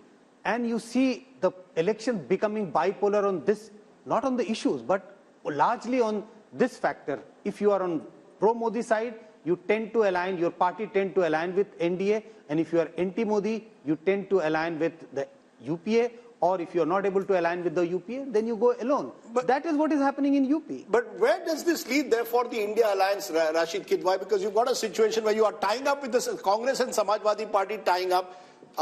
We still don't know how the seat distribution will take place. But when they look at these numbers, there'll be a sense of hopelessness almost, particularly if Jayant Chaudhary also leaves the alliance. Even if Mayawati, was to come on their side, which seems unlikely in a few weeks' time, either way, India Alliance is starting this race with one hand tied behind its back. Yes, Rajdeep, there is a total sense of despondency, but I still think Mayawati is the biggest insurance policy that BJP has in Uttar Pradesh. Imagine this 8-10% vote going to India Alliance would have made material difference. And second thing is how many Gandhis, 3 Gandhis, Rahul, Sonia and Priyanka, how many of them are going to be in fray? Because unless they contest, and same applies to Samajwadi Party, Akhilesh Yadav and Dimple Yadav and all those people, credible people. Now, what's your sense? Will any of the Gandhis contest now? I think they are looking for Rajya Sabha route. At least one of them will get into No, but Rajya I don't Sabha. agree with Rashid Kidwai. He says BSP joining the India alliance makes a difference. Even if I add 36 and 8, that's 44. Up against 51 for 52 for the NDA, it still leaves them 6 short. No, but so even if there is perfect transfer of votes, even if there is perfect transfer of votes, which we saw in the last elections when they were both stronger in the BJP, not as strong, it still didn't make a difference. Look, Rahul, BJP is the dominant party of UP. There's no doubt about that. And all the other parties are basically trying to compete for that same anti-BJP vote that exists. So even if they come together, they're actually only consolidating the anti-BJP vote. The BJP vote itself, once it's crossing 50%, even if it was 48% tomorrow, they would still be well over 60 as they were in 2019. So I think... Rahul, we are not factoring in the Ram Lahar, which is there. There is a lot of... Why people are shifting? Because they think that there is going to be a huge, consolidation in favor of BJP in Uttar Pradesh. And that Salman, so this was a cricket match and the BJP ends up 72 out of 80 in the first state, and the projection across our table of really sharp political minds is that it could actually even be more. Then, the Congress and the India alliance are out of the race even before the race has begun. Shehzad can say, okay, thank you very much, I don't need to do the talking. Modi is doing the talking for me.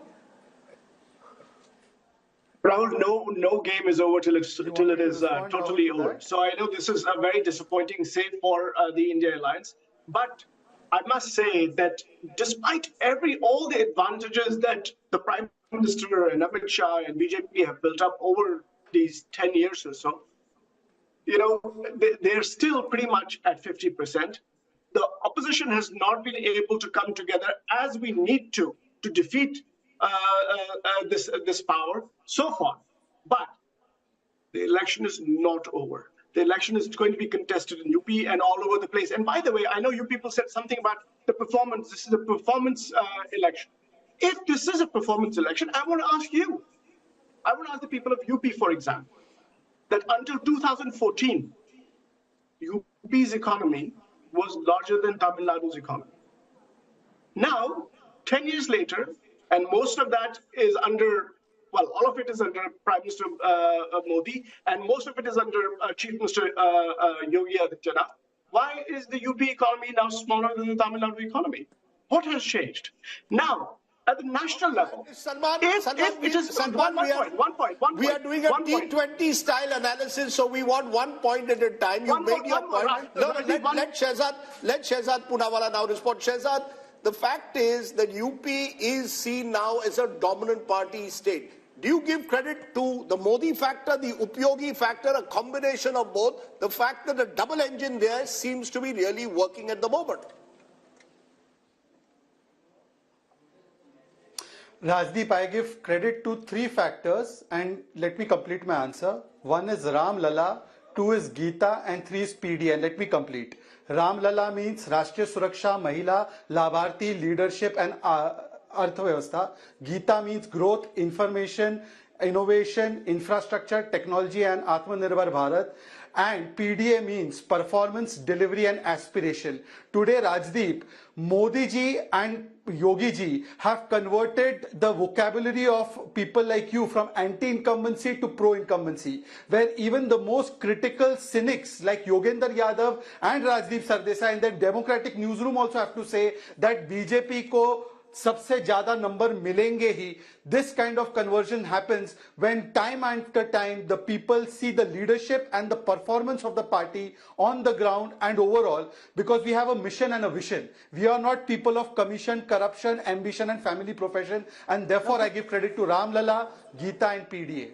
I love his acronyms. He's going to go very far in politics, given those acronyms. Mr. Modi has clearly got a few bucks in the party who know how to use acronyms rather well. What I want to do now is play out a small excerpt from a show we had earlier today from Lucknow, where we spoke to voices on the ground, trying to get a sense of the pulse in Uttar Pradesh. So here are some excerpts from the Mood of the Nation poll from Uttar Pradesh from earlier today.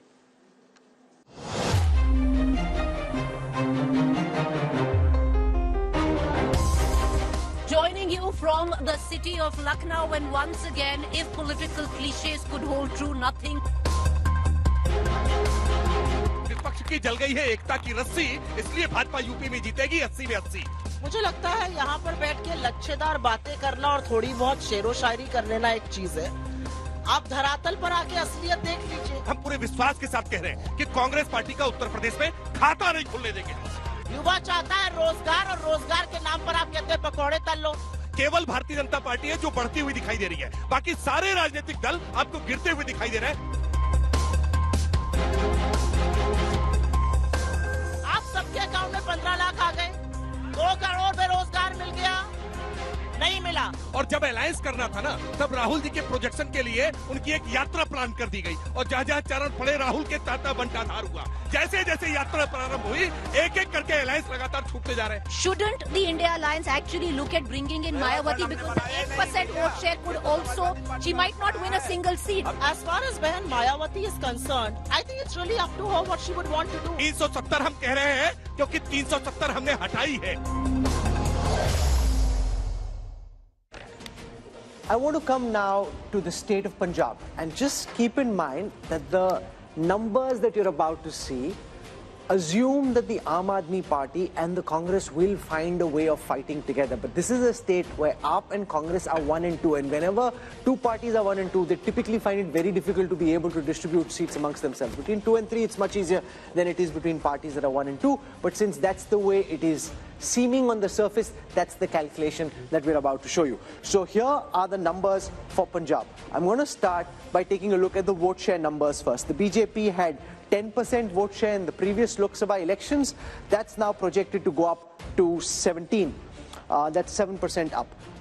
The Aam Aadmi Party had 7% vote share in the last Lok Sabha elections. That's now projected to go up to 27. That's 20% up from the last time. The Congress had 40% vote share in the last elections. That's now projected to come down to 38. That's 2% down from the last time. The Akalis had 28% vote share. That's now projected to come down to 14, a loss of 14% for the once formidable Akalis. Let's take a look at how this converts into seats. So on your screen right now, for the 13 seats of Punjab, here are the C-Voter India Today Mood the Nation projections. C-Voters projecting that the BJP is likely to stay at 2 seats. They're likely to stay at 2. What's gone out from the NDA kitty there are the Akali seats. The AAP is expected to be at 5 seats. That's up 4 from the last time if we see the party-wise breakup of these seats. The Akalis were at 2. That's likely to come down to 1. So the BJP holds on to its 2 seats. The AAP goes up from 1 to 5. Remember, in the first election they fought in 2014, they had 4 seats. So they go up to 5 this time. The Congress at 5. They were 8 last time, so they're down 3.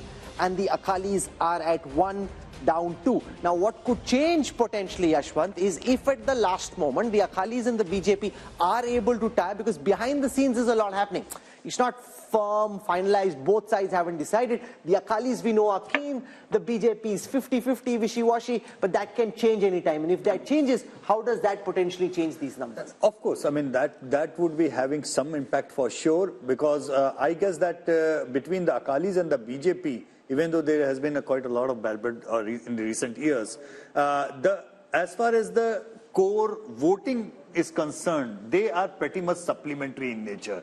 The core has been anti-Congress vote at large, which the Akalis and the BJPs have been tending together. So this separation might have split it vertically, because BJP ran away with the Hindu votes and Akalis were with their Panthik votes. But if they come together, definitely that will have an impact. But it will not be the same kind of seat sharing, Rajdeep, that is for sure, because wherever BJP is going back with their old allies, the seat sharing equation is no more the same, which was defined by Vajpayee and Advani. But you know, this is a fascinating state, Raj Chengappa, because the alliances have changed dramatically in the last few years. The BJP and the Akalis were together. AAP versus Congress was the battle of Punjab. They've now come together. They may not have chemistry on the ground.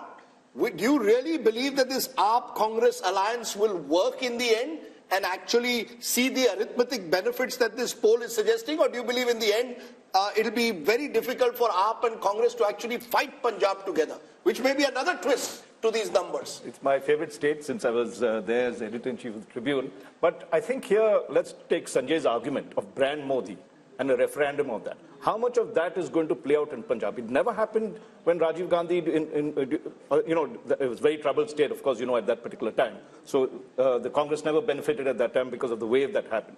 So if you look at it currently, if the AAP and the Congress get together, they're a decisive force. Have they got together? Have they agreed on anything? That is not to be seen as yet. No, but can I counter what you're saying to say that it's almost impossible? How will you decide if you're 1 and 2 in that state? On a drawing board, you can say whatever you want. Given the problems in Uttar Pradesh, given the problems in Bihar, it is very difficult. In Delhi, they may still have some kind of an arrangement. In Punjab, they'll ultimately come to the conclusion that it's better for us to fight separately. No, they may well do that, Rahul. They actually seem to believe that that might even work to their favor. That, you have a multi-corner. No, so I'm saying then the premise of the poll for Punjab is flawed because it hypothetically assumes that they're fighting together. Yeah, sure. But the one thing about Punjab, to take from what Raj Chengappa said, and that's the fascinating part of Punjab, Sanjay Kumar, it's the one state in North India where the Modi wave has not worked both in 2014 and 19. Look at both these elections. The Congress, if there's one state in northern India, held its own in the last 10 years, it's Punjab.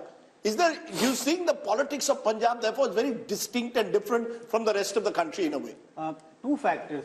Even though the political clout of Shiromani Akali Dal has come down, but look at the states where regional parties are strong. BJP has not found it easy to make inroads. That's one case why in Punjab BJP has not been able to make inroads. Second, BJP has been contesting in Punjab in alliance with Akalis. So Akalis have been a dominant player. That was a difficulty in the Bihar also for the first couple of decades. Also, look at the social composition of Punjab. In Punjab, we have a very large majority of Sikh voters. So if you look at BJP's popularity, Narendra Modi's popularity, there is some difference if you look at among the Hindus and people belonging to different other religions. That is another factor why BJP has not been able to penetrate in Punjab the way they have been able to expand in other parts of the India. But the calculation in the BJP and Shehzad can build on this. I'll also show you the projection for Chandigarh, which is expected to go to the BJP. It's an urban pocket, and we saw the mess in the mayoral elections recently, but the poll is predicting that Chandigarh goes to the BJP. The problem is both the Home Minister and the Prime Minister have often say that they're very emotionally invested in the Punjab story. And yet on the ground we see, especially amongst the Sikhs, this pushback. So how does this square? The fact that the Prime Minister himself feels so emotionally close to the Punjabi community, to the Sikh religion, and yet there is a lot of antipathy and a very strong pushback. Rahul, look, what Sanjay ji was saying just now, that since we were the younger brother in the alliance, and that alliance was not purely for political reasons, it was also for ensuring the message of Sabka Saath and Samajik Sohar between the Hindu-Sikh community. And therefore, we sacrificed a lot of our space and a lot of the other things also while we were in that alliance. For the first time now, we are finding our feet in Punjab, not just in urban areas, but also in the rural pockets. And therefore, this vote is a vote of expansion. It is a vote of credibility that will keep increasing over the few period of years. And look at the outreach that Prime Minister Modi has done towards the Sikh community. It is not a political outreach, it's an emotional outreach, whether it is celebrating the Prakash Parbs of the great gurus of the Sikh community, whether it is celebrating Veer Balas Divas, or whether it is reaching out to various sections, whether it is the FCRA clearance on Harminder Sahib, langars that we are making GST free. So I think there's a concerted effort. Not everything is done only for political purpose. Some things are beyond politics. For Rashtra Niti, we have done a lot of things, and I think that is also being reflected because Punjabis are very patriotic people. They are ready to sacrifice their lives for the nation. They have contributed so much to the armed forces, and I think you'll see, because the kind of mismanagement Aam Aadmi Party is doing. Look at the Nasha Mafia, look at the kind of corruption that is taking place. I'm not saying this. Mr. Sidhu is saying about the corruption. And also the alliance between Congress and here AAP, in Punjab, Amitabh Tiwari, is if they fight separately, this calculation, and you're seeing the India numbers projected by C voter to zoom up in terms of vote share very substantially, all that is based on the assumption that they fight together. If they don't fight together, and if this is the base where Akalis are at 27% vote share, up 20 from the last time, Congress is at 38% vote share, down 2 from the last time, up at 27, up 20, Congress at 38, down 2, Akalis at 14, down 14. How could Punjab read in the absence of this alliance? See, Punjab is the hotbed of anti-center politics. So even if AAP and Congress do not form an alliance, and unless the Akali Dal forms an alliance with the BJP, these numbers could still hold. So unless the Akali Dal ties up with the BJP, I don't see a substantial difference in the numbers, because the politics itself there is anti-center. Hindu being the majority in the rest of the country, but being a minority there complicates the political dynamics there. And you know, it's interesting to look at this, because if we turn to the next state, because I think these two states reflect just how India's map is so complex. Just turn to Delhi, not too far away from Punjab, where again the Congress and the AAP are trying to tie up. Just look at how the numbers stack up in Delhi. 7 seats on offer, but the national capital is often a barometer of what tends to happen across North India. Take a look at vote share. As per this, in Delhi, even with the Congress-AAP alliance, you have 57% vote share going to the BJP and 40% to the India alliance of the Congress and AAP together, others 3. How does this then translate into seats? 7 seats in Punjab, in Delhi, all 7 went last time, remember, to the BJP. All 7 will go back to the BJP as per this poll. So that takes off from what Amitabh Tiwari just said. Punjab is almost sui generis, Rahul Verma. There, if the Congress and AAP tie up, they do very well. They tie up in Delhi, where the AAP is in power again, and yet it's a clean sweep for the BJP. Does this reflect urban mindsets and Delhi mindsets versus the anti-center mindset, as Amitabh put it about Punjab?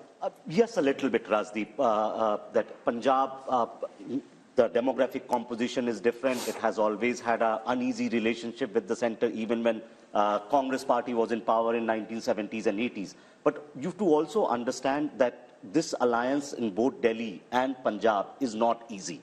Because in Punjab, Aam Aadmi Party feels that they can gain these seats even without the Congress. So you've seen Chief Minister of Punjab making statements that we don't need to have an alliance.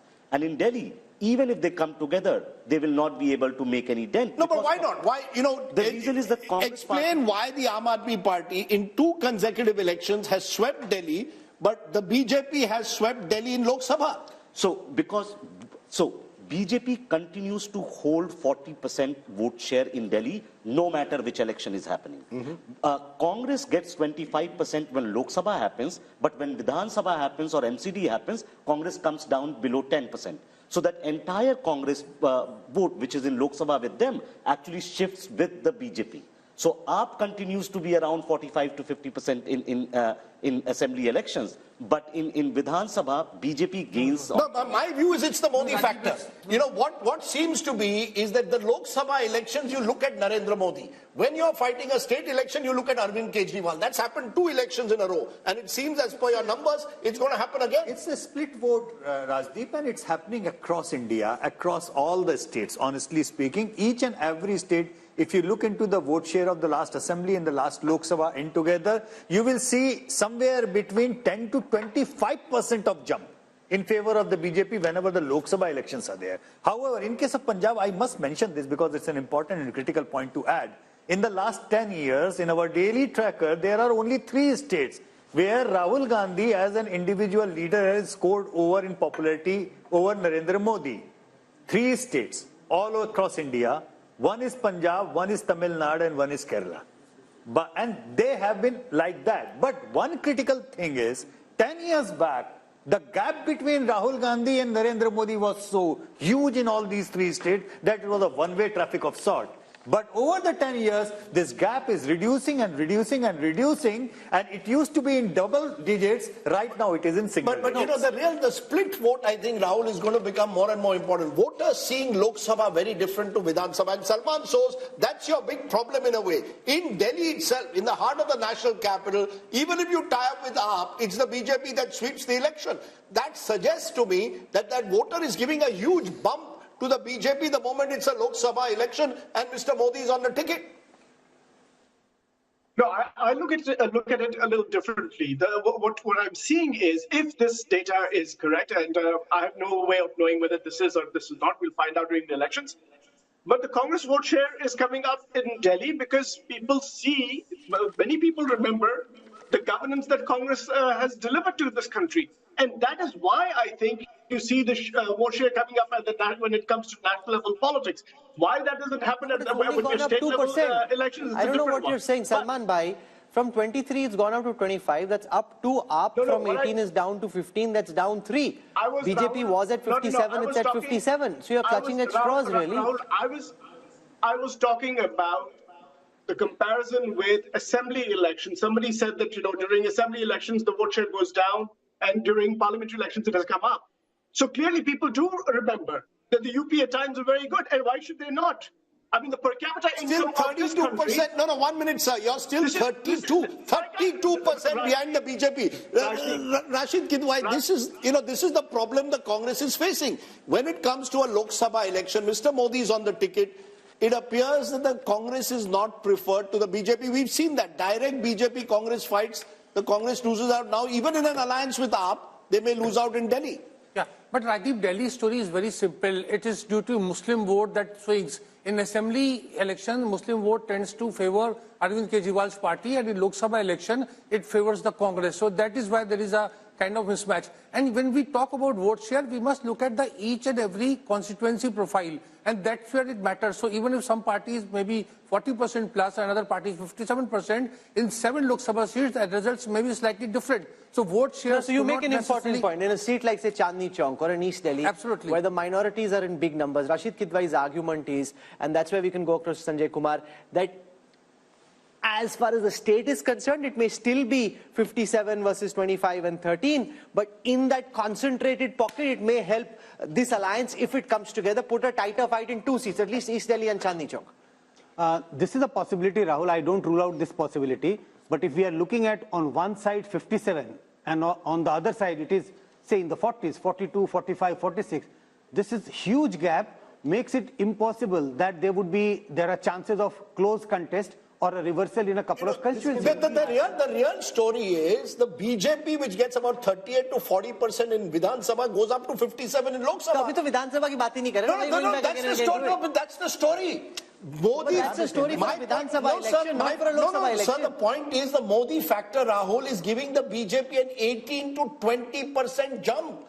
That's the story. From 37-38%, where it loses to the Aam Aadmi Party, which gets over 50%. So the Aam Aadmi Party is clearly seen as a Delhi regional party, and the BJP in a Lok Sabha election takes it. Whatever the minority vote may get consolidated, but the majority vote in Delhi is going firmly towards the BJP for the Lok Sabha. 6 months later, have a Vidhan Sabha election, and the situation at least twice before has been very different. True. This time around, we don't know. So I think that's Rahul, the significance. I wanted to make a quick point. Yes. 2 things. One, the minority factor will come into play only assembly elections, where the assembly constituencies are smaller, and then you have enough number which can swing vote.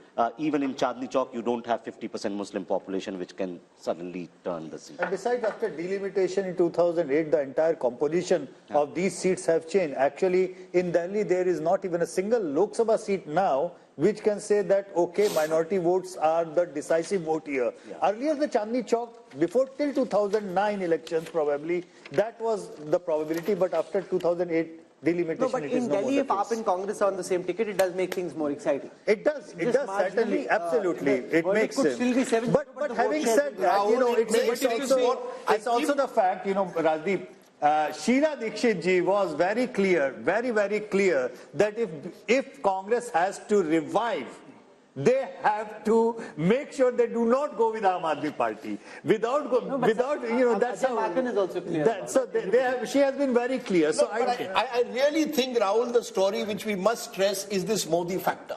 Because this kind of split verdict. But you're sounding surprised about it. No, because it's nowhere else in the world. You see, go across the world. A Republican state will vote for the Republicans, both for the Senate usually and for the presidential election. In India, you're seeing it now in 2 consecutive elections. For Delhi, we want Arvind Kejriwal, but upar hamare liye Narendra Modi. And you're going to see it across the country. Because America doesn't have a Modi, that's why. I don't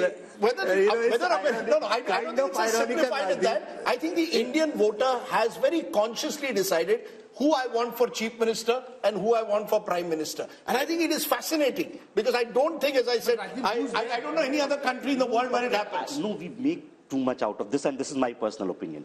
There is only 15 to 20% of vote which swings here and there. That's a lot. No, Yeah, so, but but in only couple of states, except Odisha, except Delhi, do you see a split verdict of this kind? Yes, Karnataka.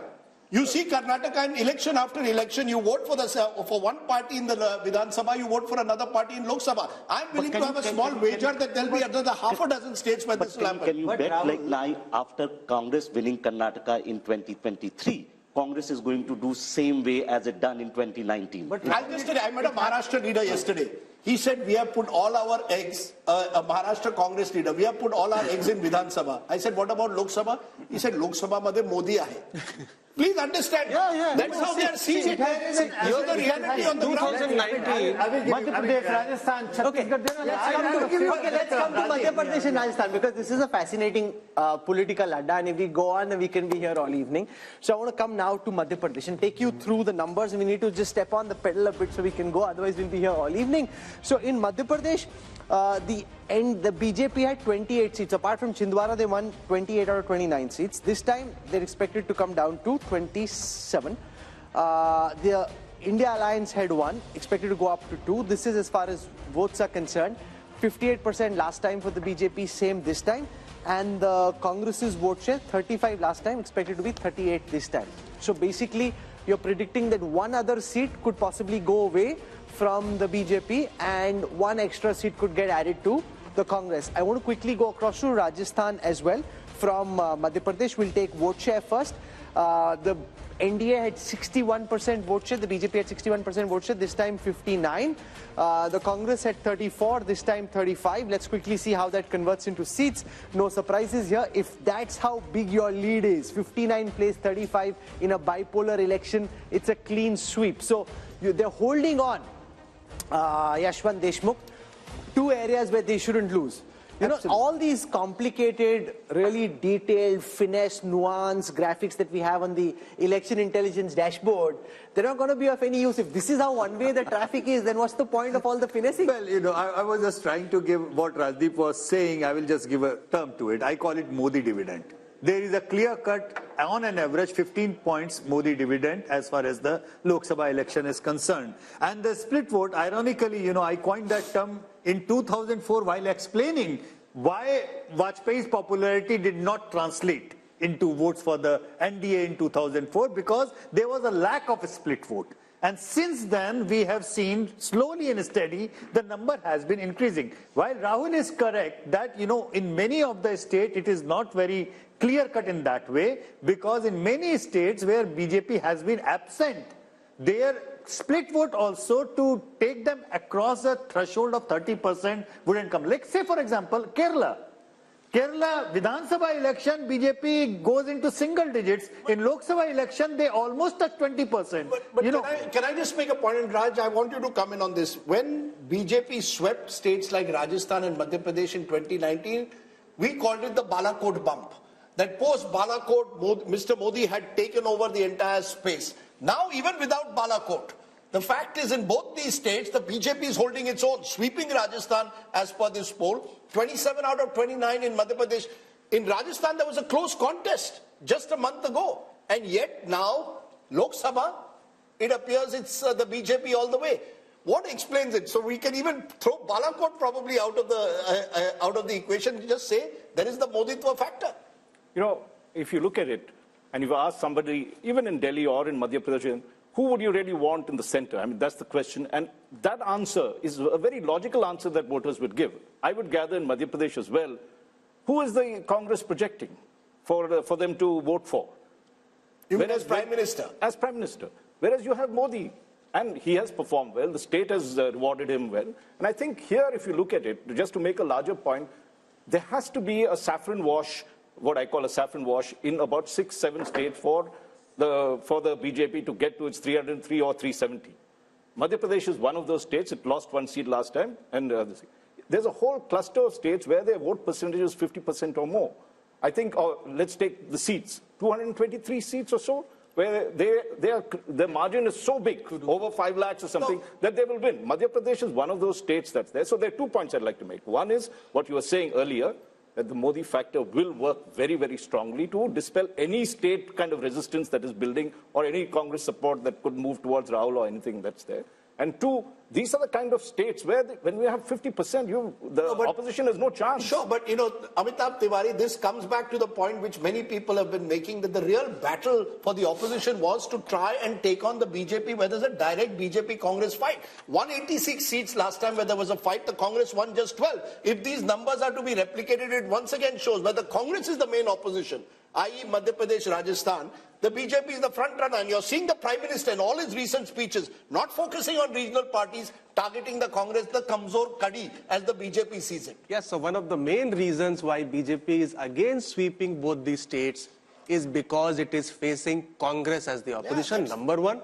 Number two, the India alliance partners do not have a single vote in these 2 states. So there is no advantage to Congress of any India bloc formation because it does not get the reciprocity. And number 3 is that, as you said, the Modi factor, let's say. So 33% people, or rather 37% people voted on the name of the PM face. So if you don't have a PM face, you are excluding 37% of the voters from the target segment. These numbers leave the Congress party. They've lost Madhya Pradesh, they've lost Rajasthan Assembly election, they've lost Chhattisgarh. Now you've got a possible sweep as per this Mood of the Nation poll. Will it only further demoralize the Congress in the heartland? Rajdeep, actually that's the real trouble with the Congress party, because Congress is strategist, and that includes Mr. Yogendra Yadav, a new addition in Team Rahul Gandhi. And I heard, once he told you also in an interview, he seems to think that the, Congress will get 7, 8, 9 seats in Rajasthan, 5, 6 seats in Madhya Pradesh and in Chhattisgarh. So there is, he's converting that vote percentage, that 40% plus vote percentage of the Vidhan Sabha into Lok Sabha. And that is where I think there is a tactical error, but Rahul Gandhi is buying that. And India Alliance is buying that. So Salman shows this is the real problem in a way for the Congress party to revive itself. These are the states where you needed to focus upon in the last 6 months. You've lost assembly, and now you could be wiped out in Lok Sabha. Rajdeep, you are thinking that the only people who are fighting this election are basically Khargeji and Rahul Gandhi. We have people, we have leaders in our states.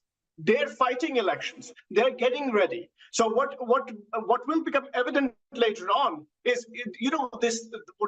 in your own poll, we're seeing, say, for example, a bump of 3 percentage points for India Alliance, which is Congress in Madhya Pradesh, for example. What that tells me is that there is a solid base for the Congress party to build on. And from now until the elections, anything is possible. So, yes, the perception that is being built is that the Modi ji has won, everything is done. And by the way, yes, exactly, the PDA. Let me get to the PDA that my friend Shahzad talked about. The PDA is, what is it? It is propaganda. There is nobody who does propaganda more than Narendra Modi and the BJP. What does D stand for? D is destruction of relationships between brothers, Hindus, Muslims in this country. And what is A? A stands for arrogance of party, of money, of control of media. By the way, in the Hindi belt that we are talking about, how many newspapers carry any news from the Congress party? You know it, and I know it. Hindi newspapers do not carry news of the Congress party. Meanwhile, not just regular news of the Prime Minister. Anytime the Prime Minister says something, he's plastered on television all the time. No wonder people think there is nobody but Narendra Modi, because that is what the media has been projecting. And by the way, I will slightly beg to differ. I read the Dainik Bhaskar every morning, and the Dainik Bhaskar is one of the fine papers of the country that does give a lot of news, including news critical of the state governments in those states. So I don't think that's the reason. So I have a few minutes left. Okay, it's the biggest newspaper across these states, but go ahead. We have a few minutes left, and I want to finish with the other states in North India. So I want to come to Jammu and Kashmir. In Jammu and Kashmir, the NDA is projected to have about 49% of the vote share. That's up 3 from the last time. Remember that a lot of this vote share for the BJP actually comes from the Jammu region, right? The India Alliance which is Congress plus NC plus potentially PDP as well, at 36. That's down 3 from the last time. Others at 15. Converted into seats, Yashwant and his team are projecting that the NDA will be at 2, which is where they were last time. The India Alliance, which is all these 3 parties together, will be at 3. So basically the Valley seats going to the India Alliance, the Jammu seats, regardless of what happens in the Jammu region, going to the BJP. From there, let's come to Ladakh, where we saw a big protest recently, but despite that, Yashwant and his team are projecting that Ladakh will be with the NDA. From there, let's now come to Haryana. 10 seats in Haryana. The NDA Alliance, the NDA, which is BJP and JJP in Haryana, now expected to come down from 10 to 8, a loss of 2. The Congress, which lost even Rohtak last time, expected to go up from 0 to 2, up 2. Now, what makes you think that that is going to happen, given the fact that there is a 12% vote share gap, 50 plays 38 in Haryana? Haryana, don't count the vote share gaps as such, because you remember that Haryana assembly election, out of the fact that BJP was having a almost 10% gap lead over the BJP, I kind of predicted that BJP will sweep, but it became a hung. Where on earth did you find that a party with a lead of 10% votes and still ended up in a hung assembly in Haryana? So there are 2 different kinds of Haryanas. Let's be very upfront about it. There are 2 different Haryanas. It's not regional. It's about the demographics of different seats. And the seats where it would be a Jat-dominated seats, they will be problematic for the BJP. The non-Jat seats would be easier for the BJP to win. Let's come to Himachal. Himachal is the one state we haven't dealt with in the north yet. Himachal, 69% vote share for the BJP last time. This time expected to be 60%, down 9. The Congress at 27, expected to go up to 29. Remember, in Himachal, of the 4 seats, they are predicting that the BJP will pick all 4, the India Alliance none. The government in Himachal Pradesh at this time is the Congress government of Sukhwinder Singh Sukkhu. Despite that, the Congress makes no gains in the Lok Sabha election in Haryana. Then the last state is Uttarakhand, where they're predicting just a small dip in the NDA's fortunes when it comes to vote share, from 61 to 59, down 2. India Alliance at 32, up 1. But when it comes to seats, all 5 seats predicted to go to the BJP. Therefore, when you look at the big picture, from the first region that we've looked at, and this is, if you're a T20 match and it's power play and you've just finished 6 overs of the 20, think of North India like this. The projected seat share across North India. First, the vote share across North India. NDA 52%, India Alliance 38%, others 10. That's a 14% double-digit gap, and that includes, remember, Punjab, where the BJP is relatively smaller in terms of its vote share. How does this translate into seats, Rahul? And I think this is the story, and this has been the story not just now, but also 2014 and 2019. 154 of the 180 seats, as per the mood of the nation, done by C-Voter, go to the NDA, 25 to India Alliance. And remember, of these 25, majority again coming in from Punjab. Effectively, Rahul, that means it's almost game, set, if not match, just when you look at the North Indian numbers. I mean, it is almost impossible then for any side to match up when you lose so big in such a large part of the country. And it's been the northwest monsoon that has really won the BJP 2014 and 19. We haven't come to the west yet. So since the northern torrential downpour in favor of the BJP, we'll show you what's happening in the east and what's cooking around the Bay of Bengal in the east, and what's happening in the west along the Arabian Sea. So all that coming up in the second hour of programming. We've dealt with the north, where if this was, Rajdeep said, a T20 match, this is just one-way traffic in this T20 match. You got one team which is blazing away. 6 overs, 100 runs. 6 overs, 100 runs. 14 runs and over, or 15 runs and over. Which, really makes it almost impossible to come back. And the thought that's coming to my mind, there you see my election intelligence dashboard working.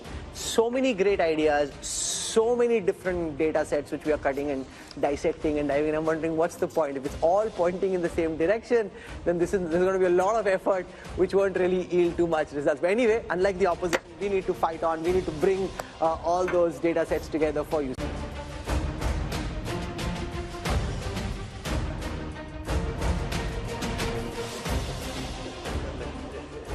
Welcome back to the Mood of the Nation. commission, India Today's biannual survey with C Voter, which is telling you just ahead of the general elections what will happen in state by state to give you the big picture. Who's winning the battle for 2024? We spent the first hour dealing with the North Indian states. We'll now switch to the South. And remember, Rajdeep, there's been this big North versus South effort that the opposition is making to try and build a narrative around how North Indian states are different from South Indian states. Do South Indian states truly feel and vote differently? We'll find out in this hour. Remember, we've given you the North India numbers in the first hour. 154 of the 180 seats going to the BJP-led NDA. India Alliance just 25, others 1. So there's a North typhoon. What's happening in the South? Is there a hurricane the other way around? Let's start. India mein cyclone aata hai, sir. Cyclone. Okay, the southern cyclone. Sorry, the southern cyclone and there are cyclones that take place in south of the country. We're starting with Karnataka, a state which, remember, went to the polls 7 months ago in Vidhan Sabha. And interestingly, this is what it's showing.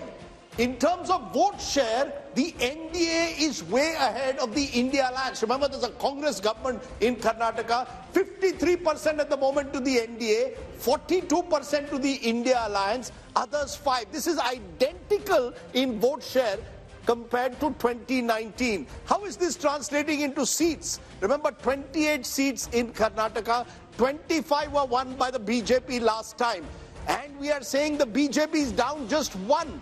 24 from, remember, 27 now includes the JDS, which has joined hands with the BJP there. So the BJP, JDS 24, that's down 3, but they're still holding its own. India Alliance just 4 in a state where the Congress is in power, and India Alliance means effectively Congress here, others 0. So you've got the first southern state giving bad news to the Congress party. And Raj Chengappa, it's your home state, so why don't you kick off? It suggests very different verdict to what we saw 7 months ago when the Congress won pretty decisively. But let's say, Rajdeep, it's not surprising in Karnataka.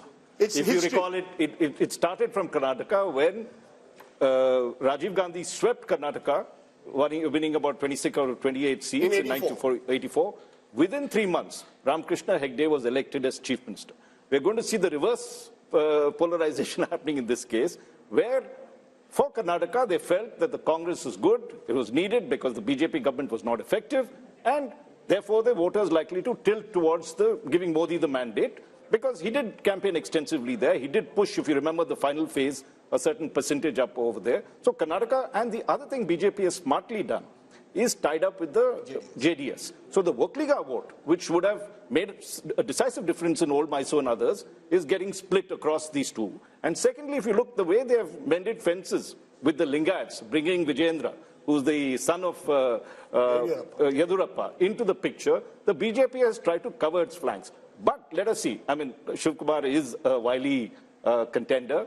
And you might see a little more seats going this way towards the Congress, So, Yashwant, given the fact that Siddaramaiah and Shiv Kumar were in Delhi, and now you've got DMK ministers, you've got Pinari Vijayan trying to hit out at the center for not giving enough finances to the South, could that potentially become an issue? Because I was seeing in the South, there was a lot of traction, at least on social media, around this issue. As of now, it's just in its infancy. Could it build into a bigger headache for the BJP in the weeks to come?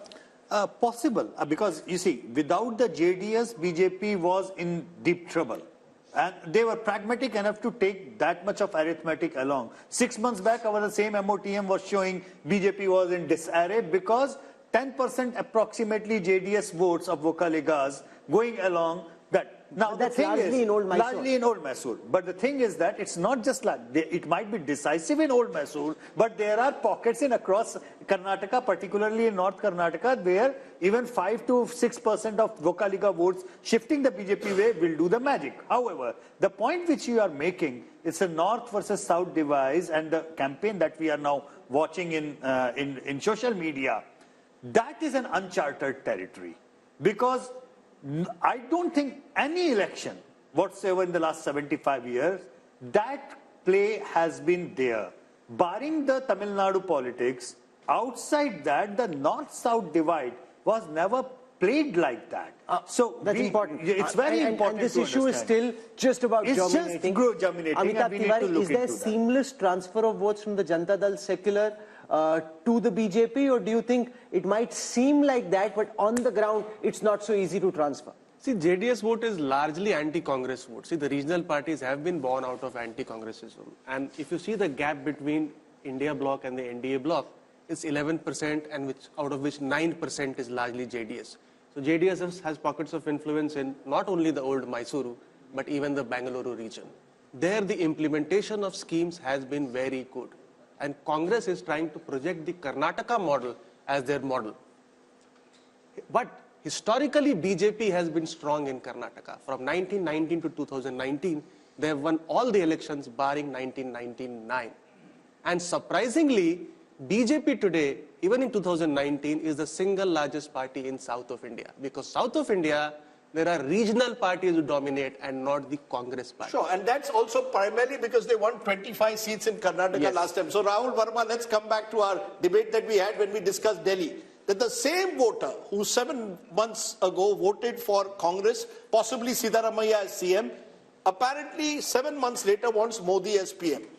As Raj Chengappa said, it's not unusual, but it seems to me the one state where it's pronounced in the south is in Karnataka. See, Modi is one of the biggest vote aggregator of our time. There's no doubt about it. And he pulls BJP's vote. He's more popular than the party itself. If BJP gets around 37% vote, Modi's popularity rating would be around 45-50%. So that means PM pulls the party. What I was trying to differ with, that the segment which changes vote into election is smaller than the claim that we try to make. Right. And think of it, like Yashwant pointed this out. 6 months back, after the, so Karnataka elections happened in March and the last MOTN had happened around August. BJP was not doing that well.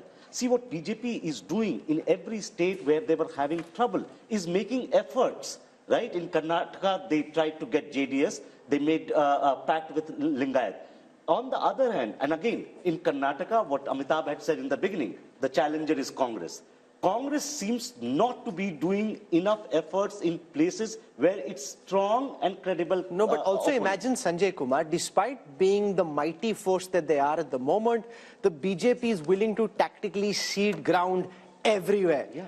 Even in Western Uttar Pradesh, to a party like the RLD, to the JDS, where they think that they can make inroads in old Mysore. And also, Rahul, they called the JDS, they called Kumaraswamy corrupt and a dynast. I mean, it was very clear, we will never touch the JDS. You'll recall no, they called Mukul Sangma all kinds of things till the day the numbers came out. Then they changed their mind. So the level of flexibility is very great. You know, Sanjay Kumar, because this was one of the states where there was a potential double-digit loss for the BJP. So also look at the irony. The party that is supposed to have the ideology shows political dexterity. The party with no ideology, so to speak, in terms of certain core philosophical issues, is very rigid when it comes to tactical alliances. Sanjay Kumar. I think the problem with the Congress is that it is slow in taking initiative. I would say even lazy in taking initiative. And if you look at the BJP on the other hand, even if they realize that they are going very strong in 2024, but they don't want to leave any chance. And my own sense is that if you talk to any BJP leader, they are pretty sure that they are winning 2024. But why they are entering into all these alliances despite ideological differences, despite having, given strong statement against the leader of those parties, is that they want to big win. They don't only want to big 2024. Let's take that just a minute. I'll come to you, Rashid, a moment. Mohan Kumar Mangalam, national spokesperson of the Congress, Ajay Alok of the BJP. To both of you, first to you, Mohan Kumar Mangalam. There's so much of talk of the Karnataka model, that the Congress is saying the guarantees that we have given will win us an election. The numbers at the moment are showing, at least in a Lok Sabha, that's not working. I spoke to Mr. Siddaramaiah only yesterday. He seemed very confident. He also is playing this sort of discrimination against Karnataka card. But at the end of the day, our numbers are showing the BJP virtually repeating its performance of 2019, which would be hugely significant. If your numbers do bear out, Rajdeep, it would be hugely significant, no doubt. But I think your survey was conducted between December, May to January end, if I'm not wrong, which is at the height of the Ram Mandir propaganda craze that happened. And everything online, everything on TV, everything you turned on any channel was about the Ram Mandir. So I think definitely that sort of hysteria would have been captured somewhere in your survey. I don't think that they would find it easy to maintain that kind of momentum going forward.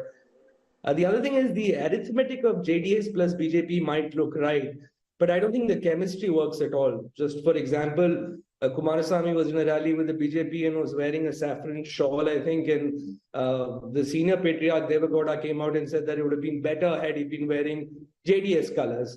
So even something as small as that could be a flashpoint for misunderstanding between the two. The third thing is, you have this national narrative of the BJP that is against nepotism, dynastic rule, etc. So I'm wondering how they're going to reconcile that with pushing Vijayendra to the front as sort of the face of their party in Karnataka. You just can't reconcile the two in a national election.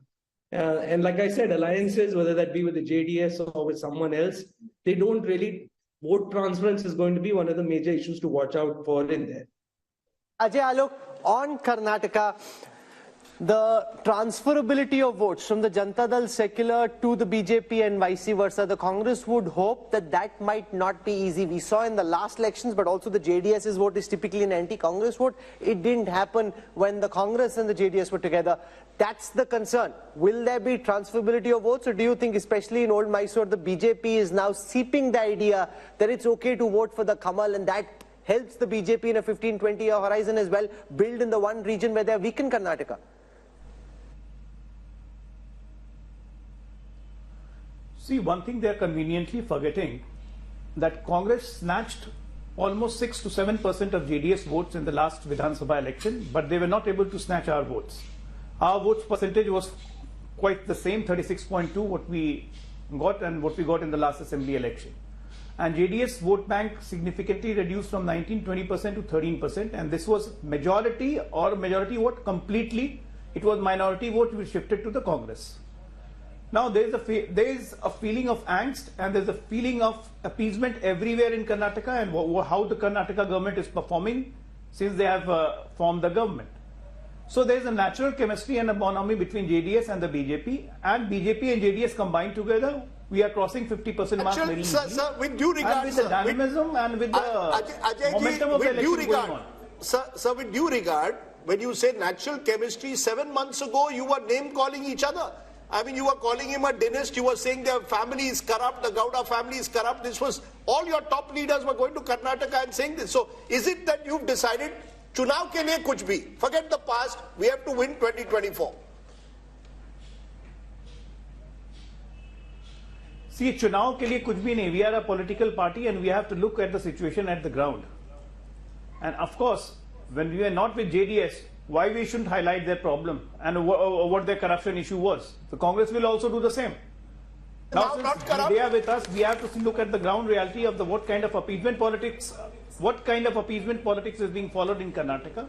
And that, are they now not corrupt? My direct question to you is, JDS not corrupt now? Is JDS now no longer dynastical?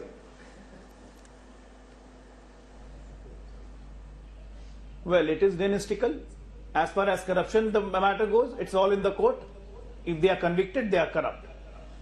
And JDS is dynastical, there is no doubt about it. We are having a strategic alliance with them. They are not merging into BJP.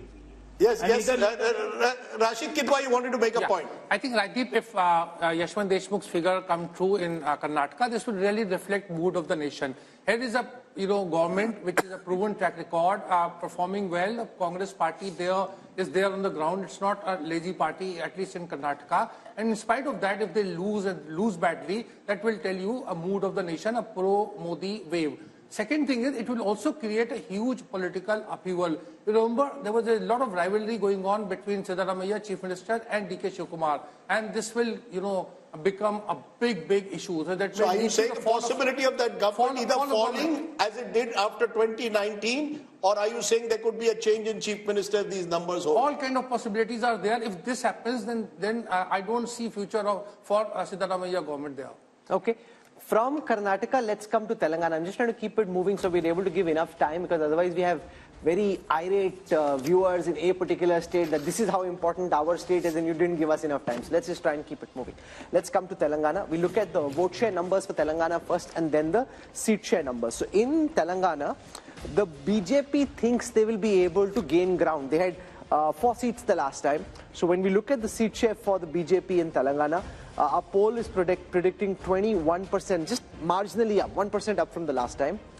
The big jump here is for the Congress, which was at 30% last time, this time at 41%, whereas the BRS and the other parties, which includes OVC, coming down to 38 from 50% the last time. So the big change really is the bump in the fortunes of the Congress and the decline in the fortunes of the BRS. How does this translate into seats? The only sliver of hope that we're seeing of all the numbers that we've put out so far in the Mood of the Nation opinion poll are actually coming from the 17 seats of Telangana, where the Congress's tally is expected to go up from 3 potentially to 10. That's up 7 from the last time. The BJP was at 4, could come down to 3. That's down 1. The BRS was at 9, could come down to 3. That's down 6. The AIMM stays where it was the last time. So OVC wins his seat. 3 to 10. Now, from what I know, Amit Shah and the BJP big guns will be figuring out some way कि इनको ये 10 नहीं देनी है, इनको कुछ नहीं देना है भाई. You know, Rahul, the fact is honeymoons do exist. You know, I know that we are in a world where even live-in relationships are now looked at with a question mark, but a honeymoon is still fine. In the poll, the honeymoon is on. Whether it will be on in May or not, we don't know. This is the one state where at the moment, Yashwant's poll seems to suggest that the honeymoon is on. They just won an election, 2 months ago?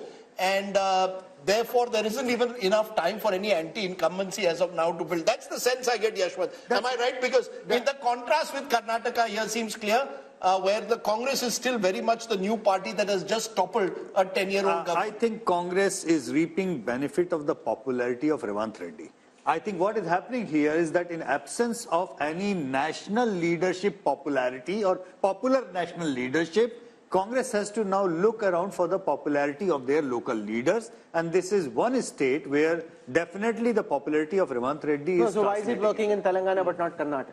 It's not working simply because we have got 2 popular contenders, and Rashid Bhai might be able to tell this, but I am dead sure that the Deputy Chief Minister of Karnataka would not like Congress to win in Karnataka in Lok Sabha election, because if Congress loses Karnataka in Lok Sabha election, that paves the way for him to become the Chief Minister. I think this is a bit unfair, because Mr. D.K. Shivkumar, and Rajdeep would correct me if I'm wrong, played a very big role even in Telangana, the amount of efforts he made there. So so far he's a disciplined soldier of the Congress.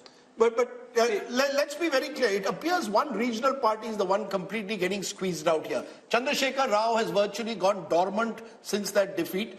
That vote, the Congress seems to have captured to a large extent if these numbers hold. And the BJP has its pockets in Telangana, but has not been able to truly spread across the state. Would that be a fair understanding, Amitabh, of these numbers? Yeah, I see. In a largely bipolar national election, the regional parties tend to get squeezed out, and Telangana is one of the states. But it reveals a very fascinating insight: is that Congress, wherever is it gaining, it is gaining at the expense of regional parties, and that is the basic problem in that India alliance. It is gaining at the expense of BRS and not BJP. So how can it lead an alliance of regional parties where the regional parties have been formed out of anti-Congressism? TMC has come out of Congress. YSRCP has come out of Congress. SP has largely done anti-Congress politics. But it also shows there is no substitute for hard work on the ground, Rahul Verma. The fact is the Congress in Telangana genuinely made an effort in the last 1 year or 18 last 6 months.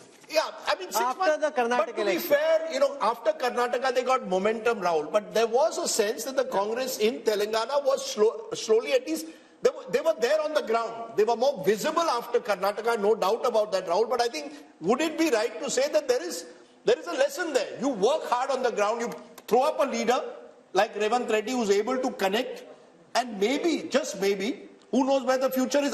Telangana has been a Congress state. Indira Gandhi contested from Medak all those years ago. But at least in Karnataka and Telangana, you have a party on the ground. We all are taught this lesson from childhood, that you have to work hard to get something, right? Zameen par raho. So it's not just for politics that you have to work hard.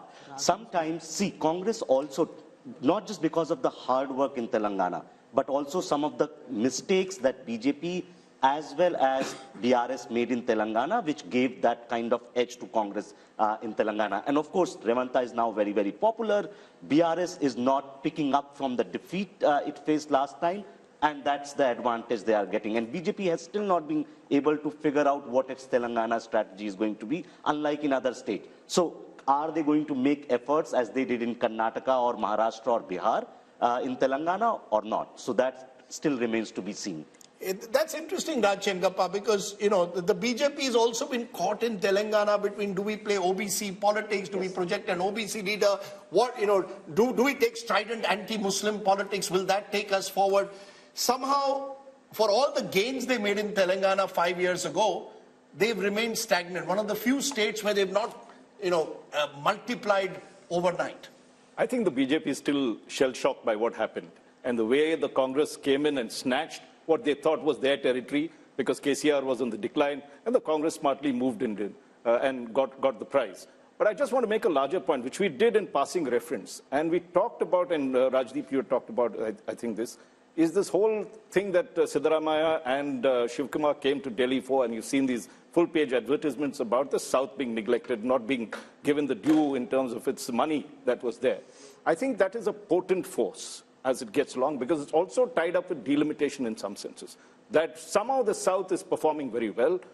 Telangana is one of the states. Karnataka we talked about, and yet, you know, so this kind of thing can begin to erode on the Modi wave factor. No, so it is an idea. There can be no doubt about it. But does the opposition have the wherewithal to mount it into a meaningful idea, take it down to the ground in the weeks before polling? No, I'll give you a very interesting example. Mr. Pinarayi Vijayan is in town today. He led a protest. The Congress decided not to join it because the left is their prime opponent in Kerala. So there are internal divisions. But when I asked Mr. Siddaramaiah, he said, yes, we would like to hold a convention of all the southern chief ministers soon. So they will play this card. And at least it's a card with some emotional connect. No, but it's also Picho Suja. It's a real last minute kind of idea, right? To be able to take this idea, build it into something big requires some time. And the other worry is... idea to begin with.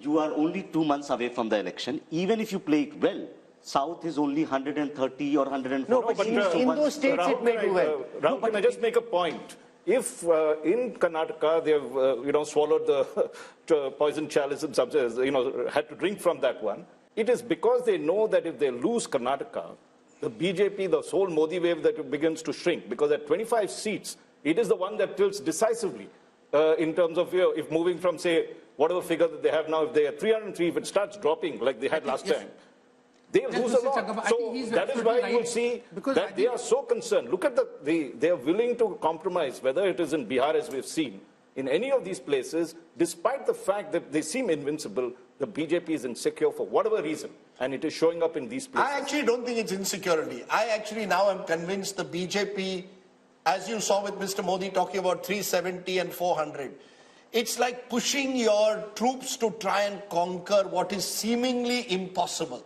So you say Karnataka, okay, people are saying we are going to lose there, put all your might in Karnataka. The Prime Minister's repeated trips to the South at a time when, you would have thought they would say, okay, South is an area where we will not do well, suggests that actually they think South is a growth area. So it's fascinating. Okay, so one seemingly impossible thing, but why not? When you are talking about the possibilities, if the BJP can go all the way to bring the JDS, if the BJP can go all the way to bring Nitish Kumar, why nobody is talking about possibility of BJP and BRS coming together? Look, the BJP at the moment, the BJP is hunting for allies all over. The BRS is a potential ally, but I think they see Telangana as one of the states where they want to grow in the future. And to grow, they have to finish the BRS. See, once the regional party is finished, make it BJP versus Congress in Telangana, advantage BJP. So that's the one reason why they may hesitate from taking on the BRS. And Chandrasekhar Rao is a wily leader. I think Kumaraswamy is desperate. Rajdeep, correct me, Raj. No, I just want to make a quick point to what you made. Yeah. The fact is that Modi came into Telangana for an election campaign and said that KCR approached him to help out his son, and so there was this talk of an alliance that was building over there. And of course, As we've seen, they've patched up with JDS. Exactly. Okay. Yeah. Exactly. So the point which Telangana is fascinating, but we need to move on because otherwise we'll get caught in the politics of one state and then people in Andhra will start feeling bad, and that's never a good idea when you're discussing Telangana and Andhra Pradesh. So Andhra Pradesh on your screen next. 25 seats here. I look at projected vote shares first. The YSRCP of Jagan Reddy had 49% vote share last time. That's projected to come down to 41. That's 8 down from the last time. But the TDP, which was at 40% the last time, is now expected to go up to 45. Remember, we had Chandrababu Naidu meeting the Home Minister recently. Are they picking up signals which before this poll the others hadn't, but BJP obviously had its own polling on the ground? The BJP had very little vote share, it's just marginally expected to go up. The Congress had very little vote share, marginally expected to go up. But the big change there is for the first time, we are seeing the vote share of the YSRCP since Jagan led his party to power after that famous Padyatra, lesser than the TDP, a 4% gap, converted into seats. Fascinating here, very, very fascinating, because remember, Chandrababu Naidu was really given the rough end of the legal stick recently, and there's a lot of talk amongst the TDP supporters that there is sympathy on the ground there. That is reflecting in the numbers for the first time, because from 0 the TDP is projected to go up to 17. If you ask me, of all that we've seen, this is the one number that pops out of the screen and grabs my attention. You know, my sense is Mr. Amit Shah has got a sense of what Yashwant Deshmukh's poll was suggesting. Because why is it? Sanjay Kumar is surprised. He's because you've got, before I get, because you see, Chandrababu Naidu was there. Clarification, Rajdeep. Yes. Is TDP only TDP or TDP plus Jan Sena, obviously. Plus Jan Sena. Is it Jan Sena also in TDP? But you see, the thing is that you've got a party whose leader, Chandrababu Naidu, has been knocking on the doors of the NDA for months now. And the NDA wasn't opening the door. Suddenly at the Ram consecration ceremony, you see Chandrababu Naidu there.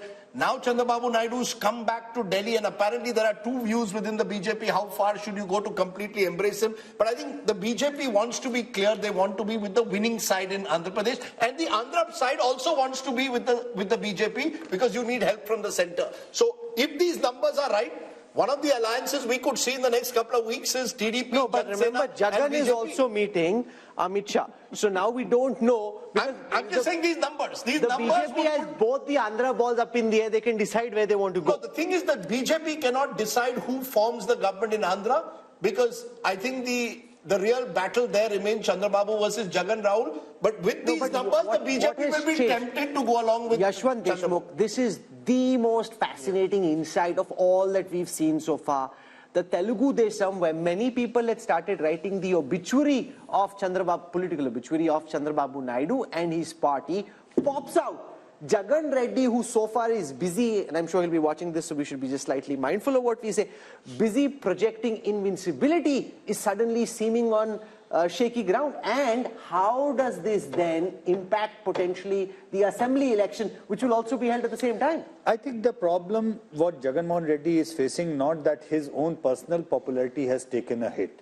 I think the problem is there is a huge number of non-performing MLAs and MPs. The anti-incumbency at the micro level. In your view, is the assembly mood also the same? Yeah, I mean that's what is happening right now. You're sure about that? Unless he changes no, big because you don't know for sure, because this is a Lok Sabha poll. Yeah, that's what I'm saying. But do you think it indicates assembly mood also? I'm getting the indication of that same as well. Unless he changes huge number of sitting MLAs, chops the tickets and gives fresh faces, he has a problem even in the assembly. What's gone wrong for him? You met him recently. What could have suddenly gone wrong? Because this was not the situation in the last MOTN. So it's obviously changed just in the last 6 months. Look, the fact is, Andhra polls have always been closely competitive. Even when Jagan lost in 2014, it was a very wafer-thin margin, especially in terms of votes. So both sides have strong vote bases of their own.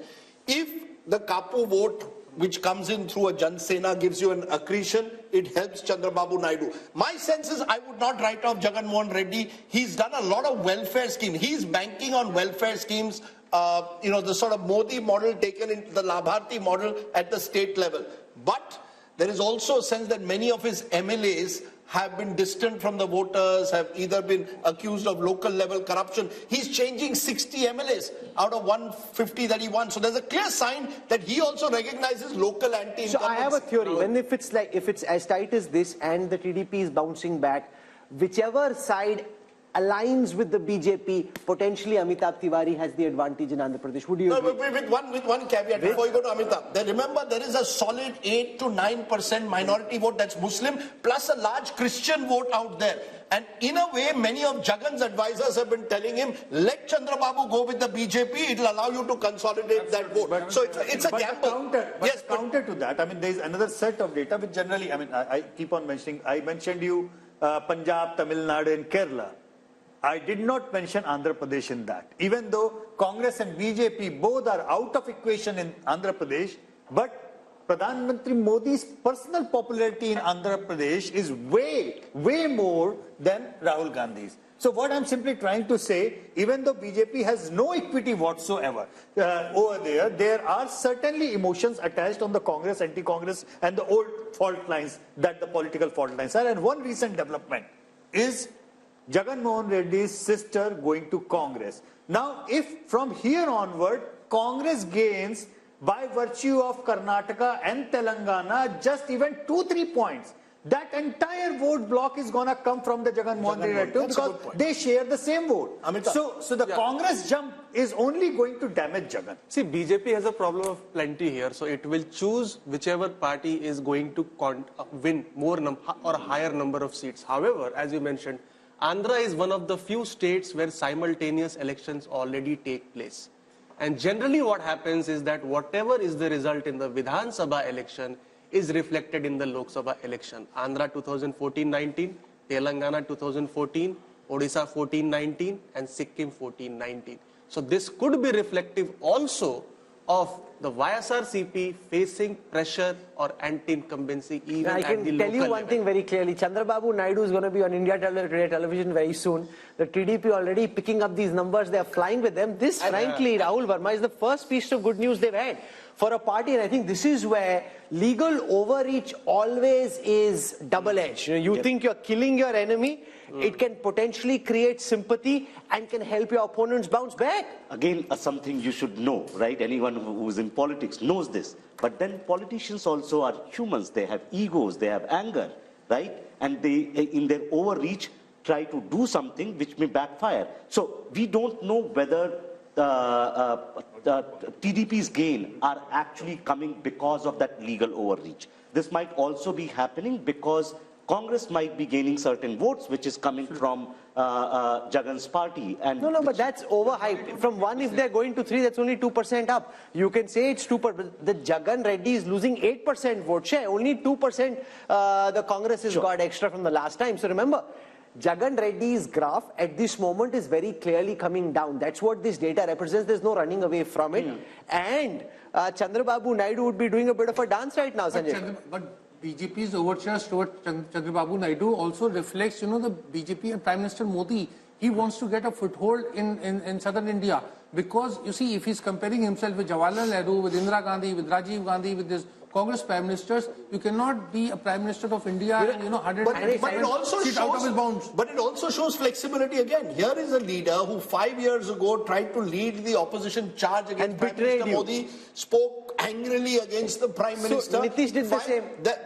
And you're willing to embrace them all. So I think the Prime Minister is very clear that in politics there are no permanent friends or enemies, something that the Congress could learn. Think about it. Jagan Mohan Reddy comes from a Congress family.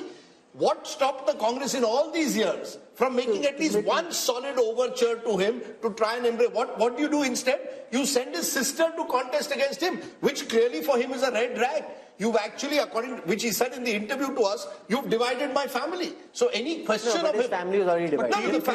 No, 1 minute. What stops the Congress? It's been 15 years now almost since Jagan left. You could have made an ego. There's a difference. Yes. No, my point is the Home Minister often says, BJP is ready to make that extra step of flexibility. Because the Home Minister often says, and the Prime Minister believes this, that power में होंगे तब अपनी ideology को हम implement करेंगे ना power में ही नहीं है तो कैसे implement करेंगे? Whereas Rahul Gandhi says power is poison. I think that is the fundamental difference. Rahul Gandhi says power is poison. Rahul made a very good point. That you see, an ideological party.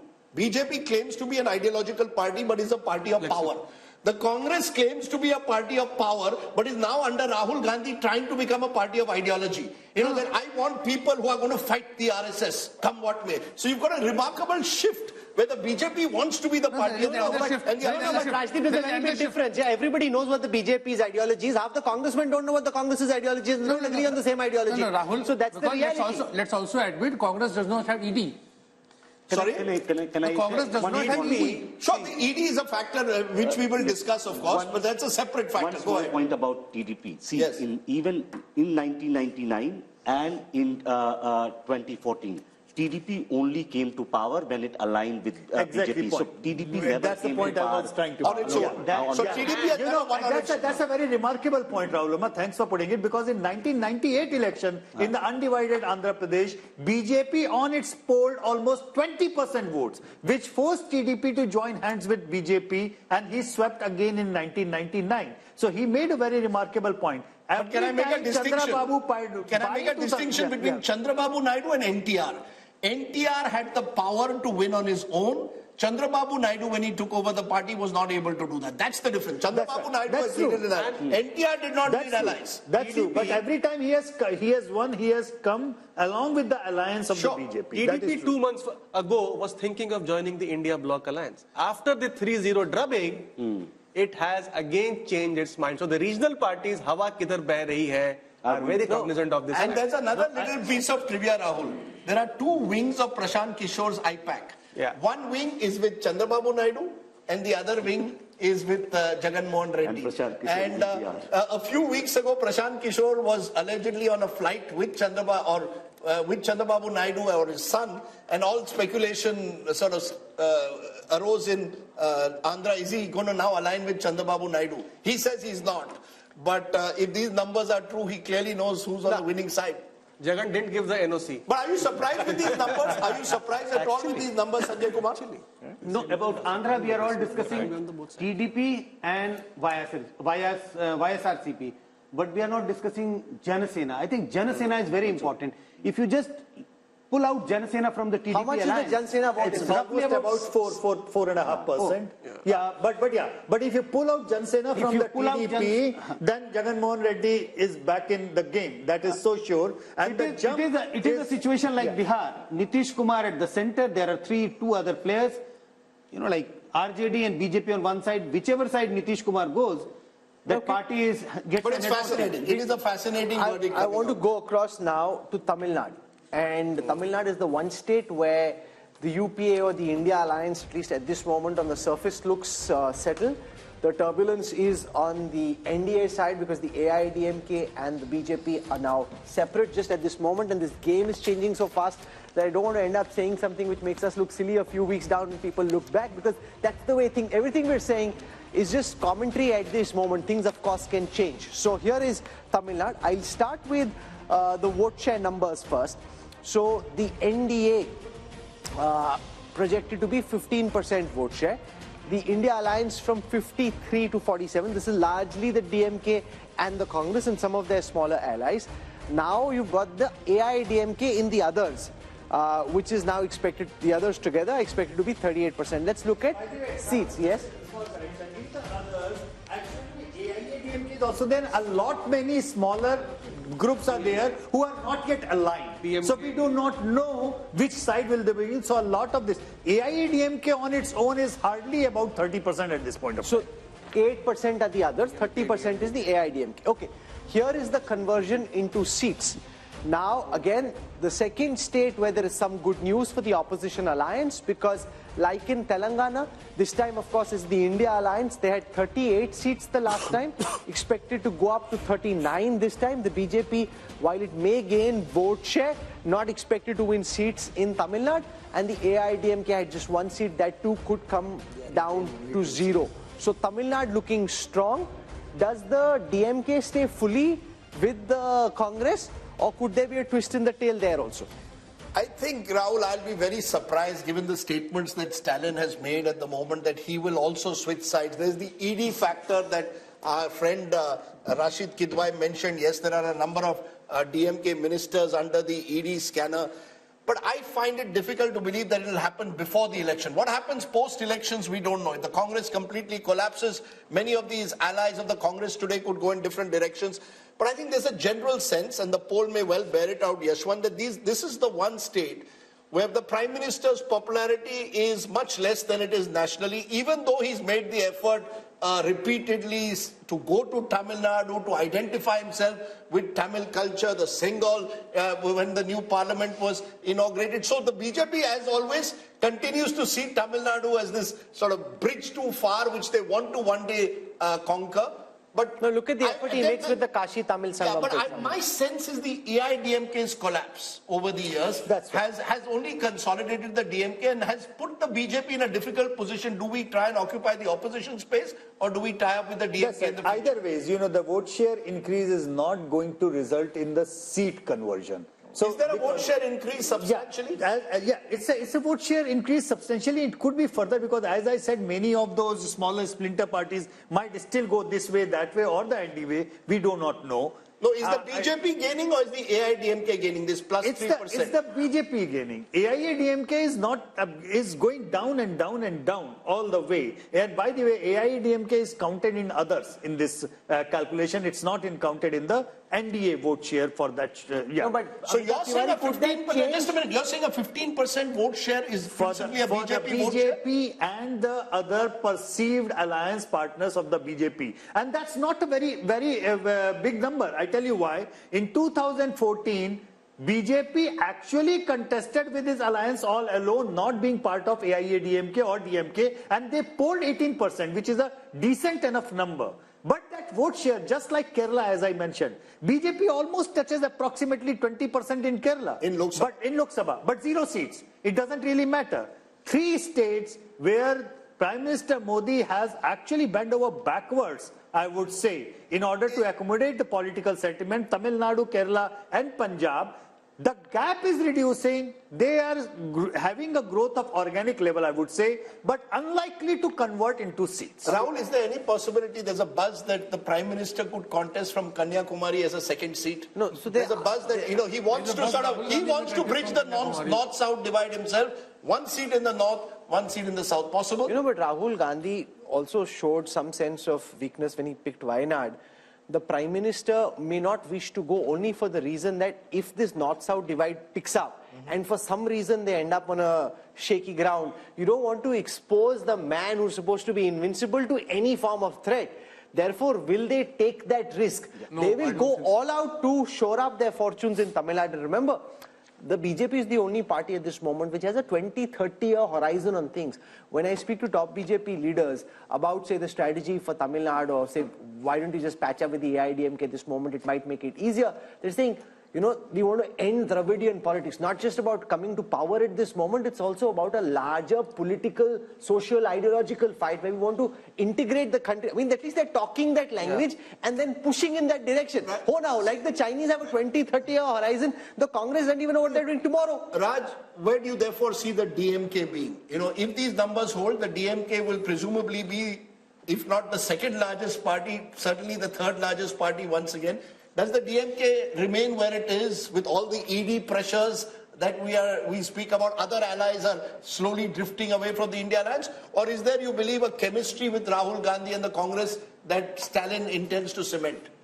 I think you have to look at what he gains. If it's only the ED that is putting pressure and how deep that pressure is, one has to look at. But funding, yeah, but fundamentally, Tamil Nadu doesn't believe in this one nation, one party, one nation, one language. So there's been that protest going on from the 60s. The more the BJP tries to emphasize all these things, and let's not forget, Prime Minister Modi had, you know, as part of the temple run, went right down to Tamil Nadu and did 2 temples out there to assure them that, look, we care as much not just of the Ram Mandir, but all your tradition and culture. So at the moment, I don't find a reason why Stalin should be switching unless there's some inside information. No, also, given the comments that Udaynidhi Stalin has made about Sanatan Dharma, I presume the BJP can't be then seen to be embracing them right away. Yeah, and the Tamil culture and the fact that anti-Brahmanism had ruled for, and continues to in many senses, it's going to be difficult for the BJP. It'll get this 10-15%. Mr. Modi's popularity is there, and we need to see that. Okay, let's turn then to the final state in our southern sojourn, which is the lovely state of Kerala that often marches to its own beat. Take a look first at vote share. If elections are held in 2024, what happens in Kerala is the UDF, that's the Congress-led front, 46% vote share, LDF 32%, 14% back, NDA 17, others 5. How is this translating into seats? Well, it's virtually a repeat of 2019. Once again, a clear sweep for the Congress-led UDF. The best news for the Congress so far, apart from Telangana, is coming from Kerala. 18 to the UDF, just 2 to the LDF. But remember, both are part of the India alliance. So no, but it's a big change from 2020, Yashwant Deshmukh, where you had the LDF come back to power. Now you've got, for some reason, very clearly in a Lok Sabha context, anti-incumbency against the left and very strong pro-incumbency against the Congress. And if Kerala was India, Rahul Gandhi would be Prime Minister. Absolutely. If Kerala was India, Rahul Gandhi would have been not only the Prime Minister, he would have been a Prime Minister with Rajiv Gandhi kind of majority.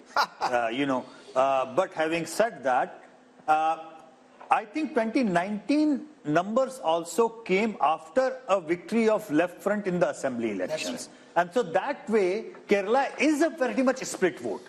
Because they are voting for assembly level separately and Lok Sabha level. No, but what explains that vote, Rajdeep? You know, it's very interesting. A few days ago, Kerala left leader told me, why does Rahul Gandhi have to contest from Wayanad? Can't he choose any other part of the country? We are his staunch allies in the India alliance and he's coming to take us on in Wayanad. So I think there again, people... He looks like a strong force in Kerala. No, so therefore, you see, the Congress is seen as a national party in Kerala. The left is seen as the regional party of Kerala. Mr. Vijayan is seen as the prominent chief, the #1 neta of Kerala. There may be anti-incumbency brewing against him also after 8 years in power. But I think the main reason is the belief that the Kerala voter sees the Congress as a national alternative to the BJP. GVL Narasimha Rao is now with us. GVL, the BJP was trying very hard on its own through the RSS to win something in Kerala.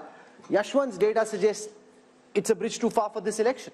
No, I think we are very confident of winning some seats. I will not say we'll be a big force in this election because Kerala doesn't, election to election, the swing is not more than 2% or 3%. Kerala is a state that moves very slowly.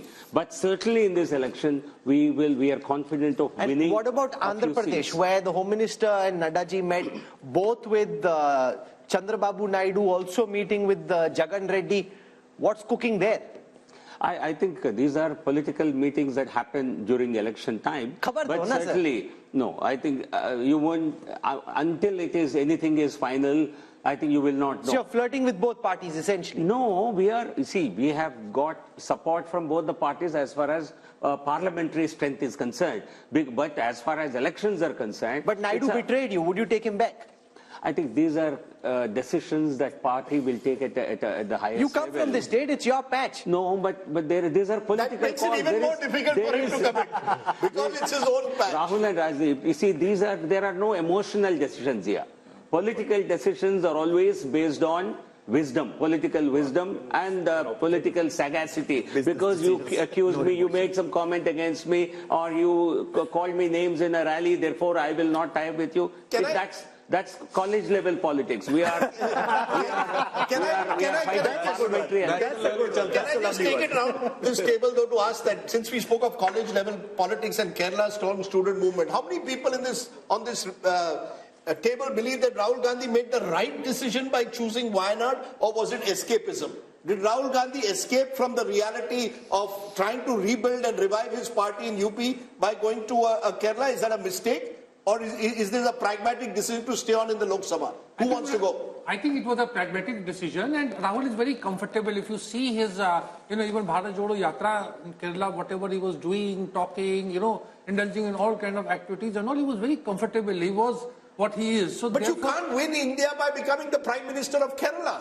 To take off from what was just said, that you've got to, instead of investing in rebuilding the party in the north, you're building your base in Wayanad, where your principal opponent is your India ally, the left. Rajdeep, yes, but these are not easy decisions. It's like, Prime Minister Narendra Modi contesting from Tamil Nadu. I don't think so. I don't think Prime Minister Modi believes or his party believes in any kind of bravado. No, but Rahul could have taken Telangana, he could have taken Karnataka. Why take Kerala, the one state where your ally is from your India alliance? Well, that would be a choice if you Is this KC Venugopal telling him take a safe seat, Wayanad, large minority population? And that also is seen as a factor. You're choosing a seat with a large minority population. It gives the BJP, and they did it in 2019, that you only want to contest a seat with a large minority population. Rajdeep, what are you saying? Are you saying minorities are not, they're also as much as Indian, they're not Bangladeshis? Sure, but it gives the BJP an opportunity to play on the seeming weakness of the Congress. That the Congress is only relying now on the minority vote. No. Given a chance, I think the BJP would want to be very comfortable with minorities simply because they are also, bona fide voters governed by rule of law, constitution. Okay. Rahul Verma, you agree that Rahul Gandhi did the right thing by picking Wayanad?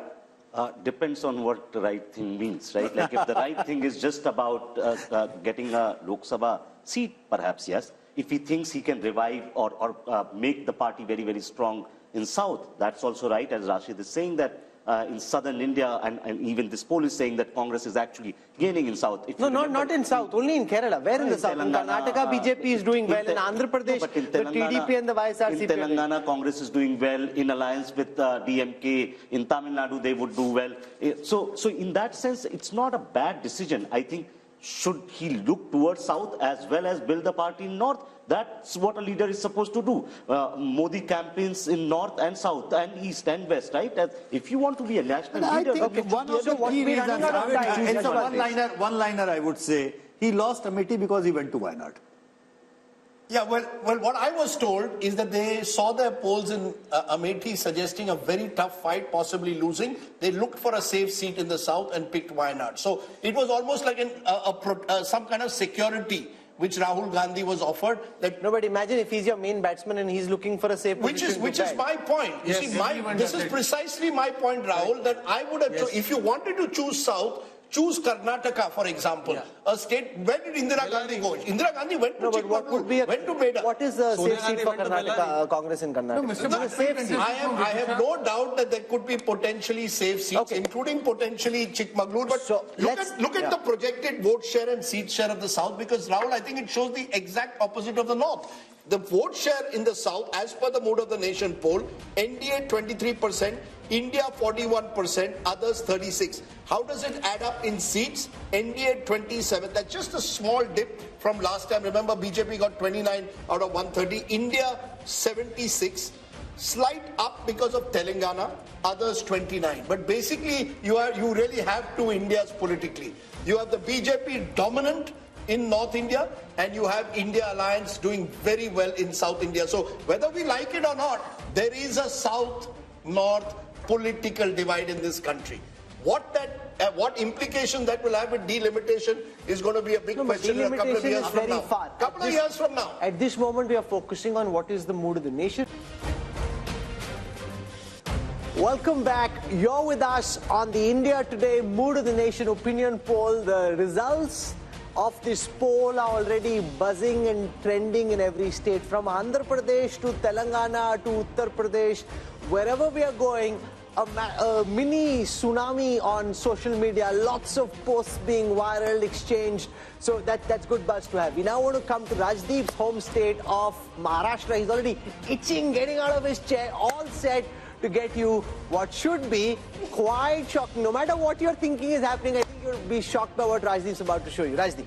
We've gone to the north, we've gone to the south.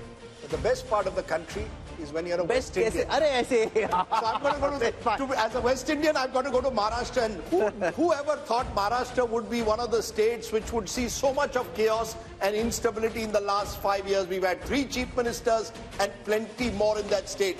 What is the mood of the nation showing for Maharashtra, a state that will have both Lok Sabha and later in the year Vidhan Sabha? NDA 40%.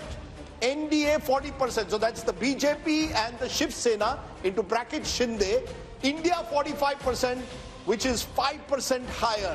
40 plays 45%, others 15%. And 45 is NCP, Uddhav Sena, as well as the Congress party. So 5% edge in Maharashtra to the Maharashtra Vikas Aghadi. The opposition, the best news coming for the opposition after Kerala and Telangana is here in Maharashtra. This could be another big surprise, therefore. How is it projected into seats? What is Yashwant Deshmukh C voter poll saying for Maharashtra?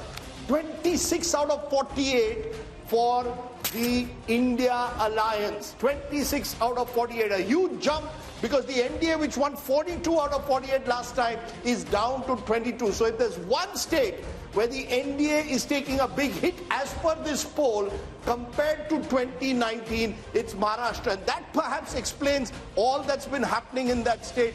Breakup of the Shiv Sena, breakup of the NCP, because Rahul, clearly here too the BJP knew this was the one state they were in trouble, which is why they have slightly narrowed the gap, but they're still behind here. Yashwant, are you sure about your numbers for Maharashtra? Because they've taken a large part of the NCP, they've taken a large part of the Shiv Sena. If this is where things are at the end, then no matter what happens in this Lok Sabha election in the assembly, the BJP and what they have is going to face a very tough time. Why are we ending up with these numbers in your poll? Rahul, out of the 140 crore people in India, is any damn person sure about Maharashtra as on today? I mean, let's be honest. People are confused, not just because of the previous mandate, the current mandate, people going here, people going there, parties being split, and now the symbols are with the people who did not form the party and with somebody else. So having said that, it's a maha mess. It's a maha mess. It's not Maharashtra, it's maha mess at this point of time. And let me do a health warning as well on these numbers. Number one, on the voting intent, we have been asking for individual party and leader, Rahul. Which party or leader you are going to vote for, and then we have summed it up like, Uddhav Thackeray plus Sharad Pawar plus Congress and Shinde plus Ajit Pawar plus BJP. But what we do not know here, who is contesting from which seat and who is going to contest against that person from which seat, which party. What I can see, wherever the BJP tickets would be there, they would be sweeping like anything. Wherever the Ajit Pawar ticket and Shinde Sena ticket would be there, I doubt they will be sweeping in the same way. So the weakest link is on the both sides. On the Maharashtra Vikas Aghadi side, the weakest link apparently is the Uddhav Thackeray Sena, followed by Sharad Pawar, and followed by Congress, and then the Sharad Pawar.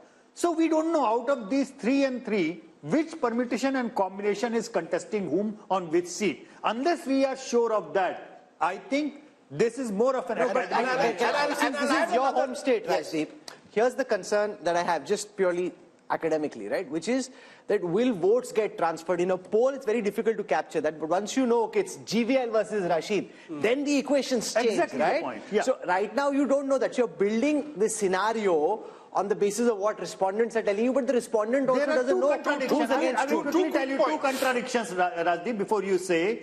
I cannot see Uddhav Thackeray voter voting for a Congress or the NCP candidate. Similarly, I cannot see a BJP core voter voting for Ajit Pawar candidate. So there are contradictions. I'll give you 2 quick points before you come. One, the fact is that this is an interesting state this year because you've got Lok Sabha followed by Vidhan Sabha 4 months later. And speaking to a number of Maharashtra politicians, they believe the stakes for themselves are much higher in the Vidhan Sabha. So you'll find a number, the Vidhan Sabhas which will be very competitive, seat by seat, and a lot of what Yashwant says will play out there. In the Lok Sabha, Rahul, even though the BJP appears prima facie down compared to 2019, I think, and Yashwant is right, the BJP will do well in its pockets of influence. They have strong pockets, especially in urban Maharashtra. The problem for the BJP is there is a general sense that you have struck opportunistic alliances and you have broken two parties which you were dead against. But GVL, when I was speaking to top BJP leaders, their numbers were 40 plus. They think it's 40 plus. But a 5% lead for the India alliance, after all the todphod you've done, if this is where it is 22 versus 26, then it's obviously not the way you're calculating. No, I certainly don't see the numbers the way the poll is predicted, Yashwant's poll. Primarily because this is an election that Prime Minister Modi will be driving. People are voting for PM Modi. They are not voting for individual constituents. This is an election where you will see a massive swing. So anybody voting, the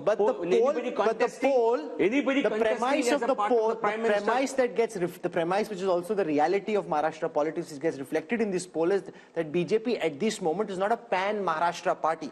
Modi might be a pan-Maharashtra phenomenon. BJP per se is not a pan-Maharashtra political party. Even in states, Haryana, was Haryana a BJP state until 2014? Did BJP ever win a couple of seats in Haryana? No. But once Modi is on the scene, Prime Minister Modi ji, he is one who will drive the entire vote. Please give me the popularity ratings, because that will give me an indication. Can I just explain? If you have those numbers. No, look, last time the BJP contested 25 seats, the Shiv Sena 23. And the BJP and Shiv Sena did extremely well, winning 42. Now what's going to happen is the BJP is going to put pressure on both the Shinde Sena and the NCP Ajit Pawar group to contest less. And the BJP will look to contest at least 30 and divide it. The Ajit Pawar's party is happy not to contest Lok Sabha. Their energies are on Vidhan Sabha. Similarly with Shinde Sena. So that might actually mean the BJP could contest more in the Lok Sabha. I think the worry is that there is genuine anger against the way governments have been broken, fallen on all sides, towards all politicians. So I think you will find Vidhan Sabha becoming a real battleground. Lok Sabha, the Modi factor does play out. Sharad Pawar clearly is weaker in a Lok Sabha election at the moment. He may not even be able to sort of, campaign as aggressively there as he would in a Vidhan Sabha, but he will hope for some sympathy. Uddhav Thackeray is hoping for sympathy, which may come in a Vidhan Sabha, may not come in a Lok Sabha. So Rahul, you could see Maharashtra in the space of 5 months having two very different verdicts. But, Madhu Yaksha Gaur, this is your good news. If there is one state where you need to perhaps invest more attention in the next few months is Maharashtra. And the feeling is typically the Congress is not seizing the opportunity. You're missing the opportunity to miss an opportunity. Many of your leaders are leaving, joining Ajit Pawar's faction. Milind Deora left to join Shinde Sena. Today, Baba Siddiqui, your MLA, former MLA from Mumbai, has left, is likely to join Ajit Pawar. So you're not holding on. You're the Kamzor Kadi. Hopefully, your predictions may hold on to the leaders who are planning to leave, Rajdeep. But having said that, this has been expecting in Maharashtra, Rajdeep. I think various projections and studies we've done. And we've been very hopeful on Maharashtra because of this third port, what Rahul says. It's not helping with the people's mood. Secondly, I give this credit to Prakash Ambedkar also joining INDA group can help also the Maharashtra Vikas Agdi to win more seats. Rahul, how do you explain these numbers?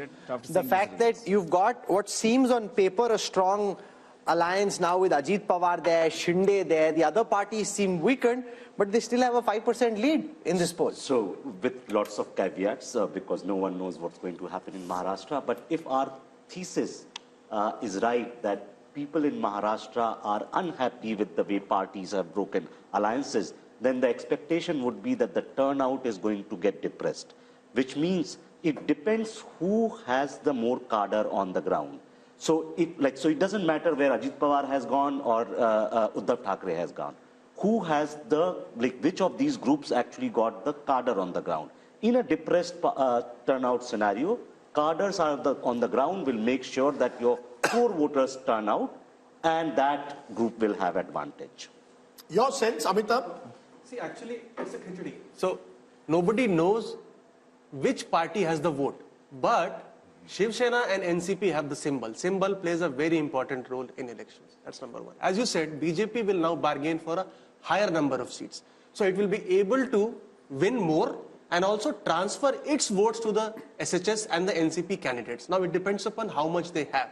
However, the bad news for the India alliance is that Congress becomes the #1 party of this India bloc because it is the largest party today in the Vidhan Sabha and it will demand for the highest number of seats.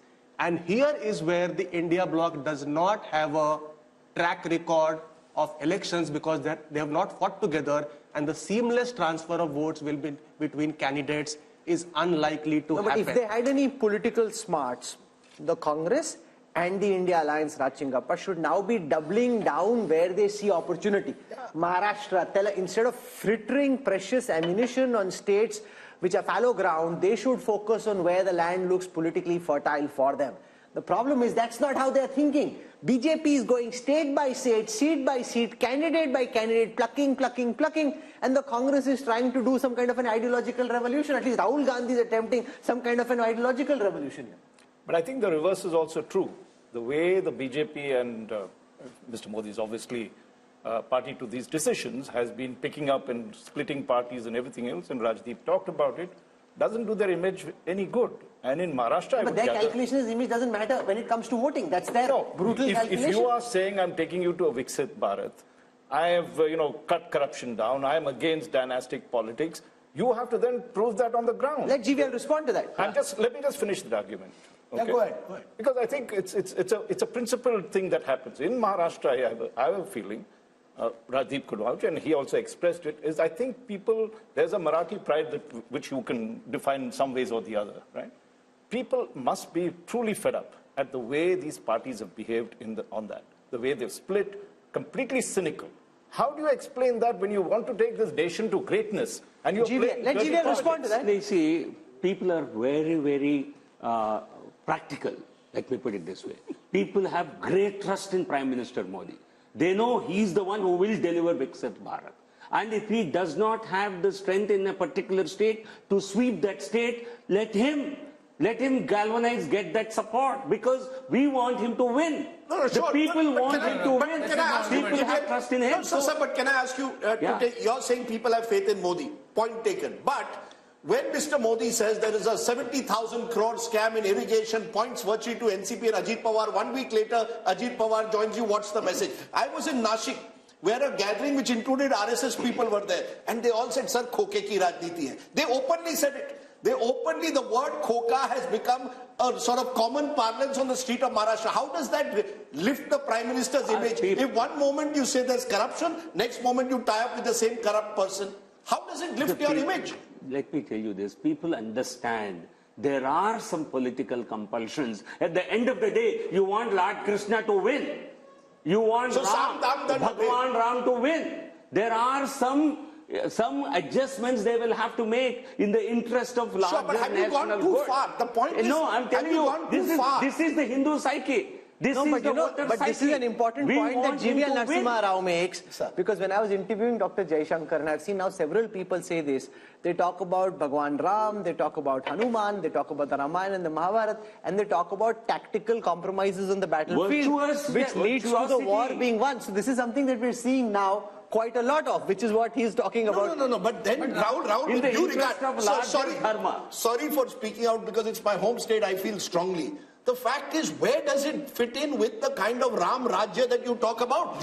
What does it leave you with? Is this Ram Rajya that you tie up for Khoke ki Rajniti? There is no politician in this country who represents the true political virtues than Prime Minister Modi. No Prime Minister, no Minister, no Chief Minister in this country can match even an iota of what Prime Minister Modi. So what matters to them is Prime Minister's qualities. I have he's a man of total integrity. No, so you're saying you can do all the wheeling and dealing on the ground, but the Prime Minister's image is not touched by it. No, they know he's not making compromises. Party but Rahul Verma, this is local. Yes, Rashid. Yeah.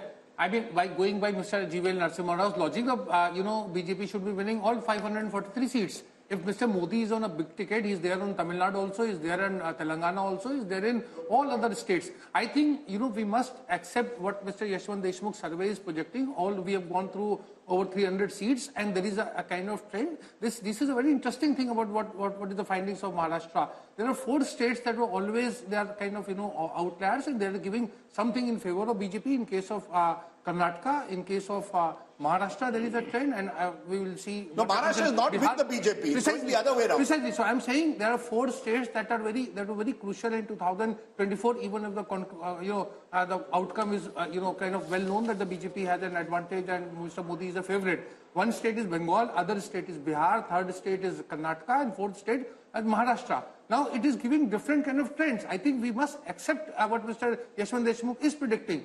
We cannot be finding faults with his methodology or, how it will shape Maharashtra. We can't be having different Yes, Rahul, very quickly. So, two points. Yes, in politics, all politicians and parties make these tactical calls. But these tactical calls are going to have cost in the long run. Indira Gandhi in 70s did a similar thing. At some point, it costed her party. Maybe, perhaps, when Prime Minister Modi is around, it won't cost. When he's not around, it may cost the party. So all parties face that cost. Second, throughout the survey, and Yashwant ji has to correct me on this, I have not seen a single state except the smaller ones perhaps, where BJP is gaining votes from 2019 numbers. They're gaining seats. Even in UP, the votes are not basically... They've got a slight bump, 53%. Yeah, so 51, 52. So in that sense, like in North, like there are no big gains coming in terms of vote share, and even in South and West. So I think where perhaps Mr. Narasimha Rao can explain us that why, despite everything in these 5 years, BJP is not being able to... You know, and the interesting point about Maharashtra... No, but I'm a little shocked by his argument. Listen, remember also that you are dealing with 10 years of being in government. Sure. Look at Biden after 4 years. Look at Macron. Look at Trudeau. Here's a man who's been in power for 10 years. If he can retain his historic numbers, that's by itself is a superlative performance. I think, Rahul, the point that you made about the 2 point or less, like somewhere they were leading by 60 points, now they are 58, 2 points. I understand your point. But what I learned from the experiment and result of Madhya Pradesh is that eventually it will be relative turnout, which will be playing 3-4% of jump just out of nowhere for the BJP, just by virtue of their supporters being more excited about going to the polls and Congress not being in a position as organizationally and resource-wise to pull their supporters. What happened in Madhya Pradesh? But you know, I just want to make a small point which I think is important. Between 2014 and 2019, Rahul, Mr. Modi's popularity was so high that he was even able to pull his party in state elections where they were otherwise not the #1 party. BJP was not the #1 party of Maharashtra. It's after 2014, Mr. Modi pulls it up. 10, 12%, they even do very well in state assemblies. After 2019, looks what starts happening. What happened in December in the assembly elections? Sir, just a minute. December, we can come back to December, but 2019 to 2024, 1 minute. Rajdeep. The BJP in Himachal Pradesh, in Haryana, in Jharkhand, even in Bihar, in state after state, Mr. Modi alone cannot pull up the state unit. Mr. Modi is still very popular in Maharashtra, but Maharashtra's own leaders, BJP own leaders, are not happy with the kind of compromises they've made to stay in power. Some stage, it may cost them in a Vidhan Sabha. I agree with you, Lok Sabha, it won't cost them because that becomes Modi versus who. But what happens in your state units? Therefore, Rahul Verma makes an important point. Will the BJP go the way the Congress did? After 10, 20 years, because it makes these compromises. You can wish that if you like. No, he asked a question. But you see, politics, what happens today doesn't influence voting patterns 20 years down the line. I think that makes no sense at all to me. Now, coming back to your question, Modi ji, he was able to pull several assembly elections initially, but you are saying subsequently he did not do so. Because, you see, once you have pulled an assembly election, the local performance and local leadership has to hold there. People will hold every government accountable. You accept that? Why not? Okay. I think. So I want to press the pedal and go to Gujarat and Goa, and then we have to go to the east, and then we have the big national picture. So Gujarat comes up on your state next. I want to spend very little time here because it's one-way traffic, as one-way traffic can be. I mean, it's like whoosh. There's no comparison. 62% vote share projected in favor of the Bharatiya Janata Party in Gujarat. I mean, 6 out of 10 people just want. That's the highest so far in the country. 6 out of 10, and we're not even dealing with the smaller states like a Himachal or an Uttarakhand. In a big state like Gujarat, 62%. The Congress had 32% vote share. That's come down even further to 26, down 6 from the last time. Let's now come to seat shares. If you got 62% vote share in a largely bipolar contest, I mean, you don't need to be Yashwant Deshmukh to do the calculation. You can do it yourself. It's 26, but at 26 for the BJP in. They want their man back. They want their boy back. They're like, look at how hard he's working. A Gujarati fixing this country, we want him If back. I was a Rajya Sabha BJP MP who's told to contest Lok Sabha, I'll say, मुझे गुजरात की seat दे दो. कोई भी दे दो. कोई भी seat Gujarat की दे दो, वडोदरा दे दो, गांधीनगर दे दो. GVL also is ready to contest from Gandhinagar. You see, that's the one state where every politician will feel a relative sense of security. I think Gujarat is there is little difference from contesting a Rajya Sabha and a Lok Sabha. Is that what you're saying? No. I'm saying that a Lok Sabha... As safe as better. Yeah, it appears the safest state for the BJP, Rahul, and I don't think there's much to discuss about that. Prime Minister Modi in Gujarat is, really, his popularity is at an all-time high in a way. It's the true, like you were discussing parallels with American elections. like you've got along the coast and in mid-America, this very clear divide between Republican and Democrat states. This is as Republican in Indian context as Republican. And you know, GBL made a point that don't look at what happens 20 years from now. But I just for a moment want to pause because one of the first elections I covered was 1990 Gujarat. And at that time, the BJP had to back the Janata Dal Gujarat of Chimanbhai Patel to prop him up to form a government. See where we've come 35 years later. We look at events today. If you make mistakes today, you pay a price for it 20 years from now. That decision of the way the Janata Dal Gujarat was eventually, the Congress propped it up for a while, destroyed the Congress in the long term in Gujarat. The Congress replaced a chief minister who had 150 seats in Madhav Singh Solanki. Can you imagine? Right, one of BJP the many replaced Shivraj Singh Chauhan. No, but 150 seats, BJP replaced Shivraj Singh Chauhan with Modi as the dominant figure. That time, Rajiv Gandhi could never really sort of lift the party. But Rajiv and the Congress didn't think so. See, that's the mistake. So I'm saying politicians can make mistakes and therefore they must be conscious of the mistakes they make. Let's come to Goa. Goa has 2 seats, north and south. This is where all of us hope to retire, at least Rajdeep and I hope to retire in Goa for sure. Okay, so here's Goa. Lovely state. 2 seats, 1 each is the calculation, north and south. 1 seat split between north and south. North is clearly to the BJP. I'm presuming Yashwant south is giving because north. there are more Christians over there. The south, interestingly, if the AAP Congress alliance works perfectly, and it has to work perfectly, it has half a chance. I still believe that the BJP will be very much in the race, even in the south. Percentage of Christians has gone down. One of the stories of our times, Christian population in Goa at the start of this century used to be 30% plus. It's now just over 20% and declining. So you actually, even in South Goa, will find it not so easy. Only a perfect Congress AAP alliance and no other third party like the Goa Revolutionary Party coming in gives them half a chance. I still believe advantage BJP in Goa in both the seats. That's the nature of Goa as well. So let's look now at the projected seat share of the West and the projected vote share of the West. I'll start with the vote share projection. Axis My India predicts for the India Today group that the NDA would end up with 48% vote share if you aggregate the states of Gujarat, Maharashtra and Goa. The India Alliance at 38, a 10% gap here for the NDA. Converted into seats, the NDA is at 51, the India Alliance at 27, and why it seems that this is not as one way as the North is because Maharashtra is sticking out as the one state where the BJP's dominance is not quite what the BJP top leadership would like to believe. But look at the story, Rahul, the northwest monsoon. 154 in the north, 51 in the west. You're almost home and dry. Between the two, you're slightly below where you were in 2019. There you won 230 plus. You're slightly below because of Maharashtra in particular, but you're still almost there. 400 पार कैसे होगा? We haven't come to the east. We haven't come to the east. We haven't shown the big picture there. So that's just we're halfway through this show. So we'll slip into a break. When we come back, we'll show you what's happening in the east of India, and then there is the big national picture. Stay with us.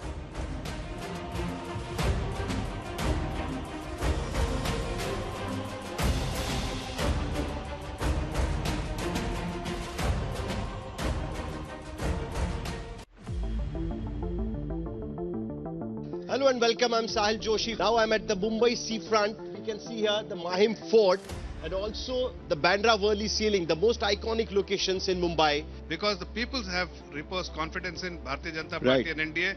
And Eknath Ji Shinde has done what the people wanted. People wanted Shiv Sena and BJP together as we have been together for 25 years. It is only the MLAs who have defected. It is not the people who have defected.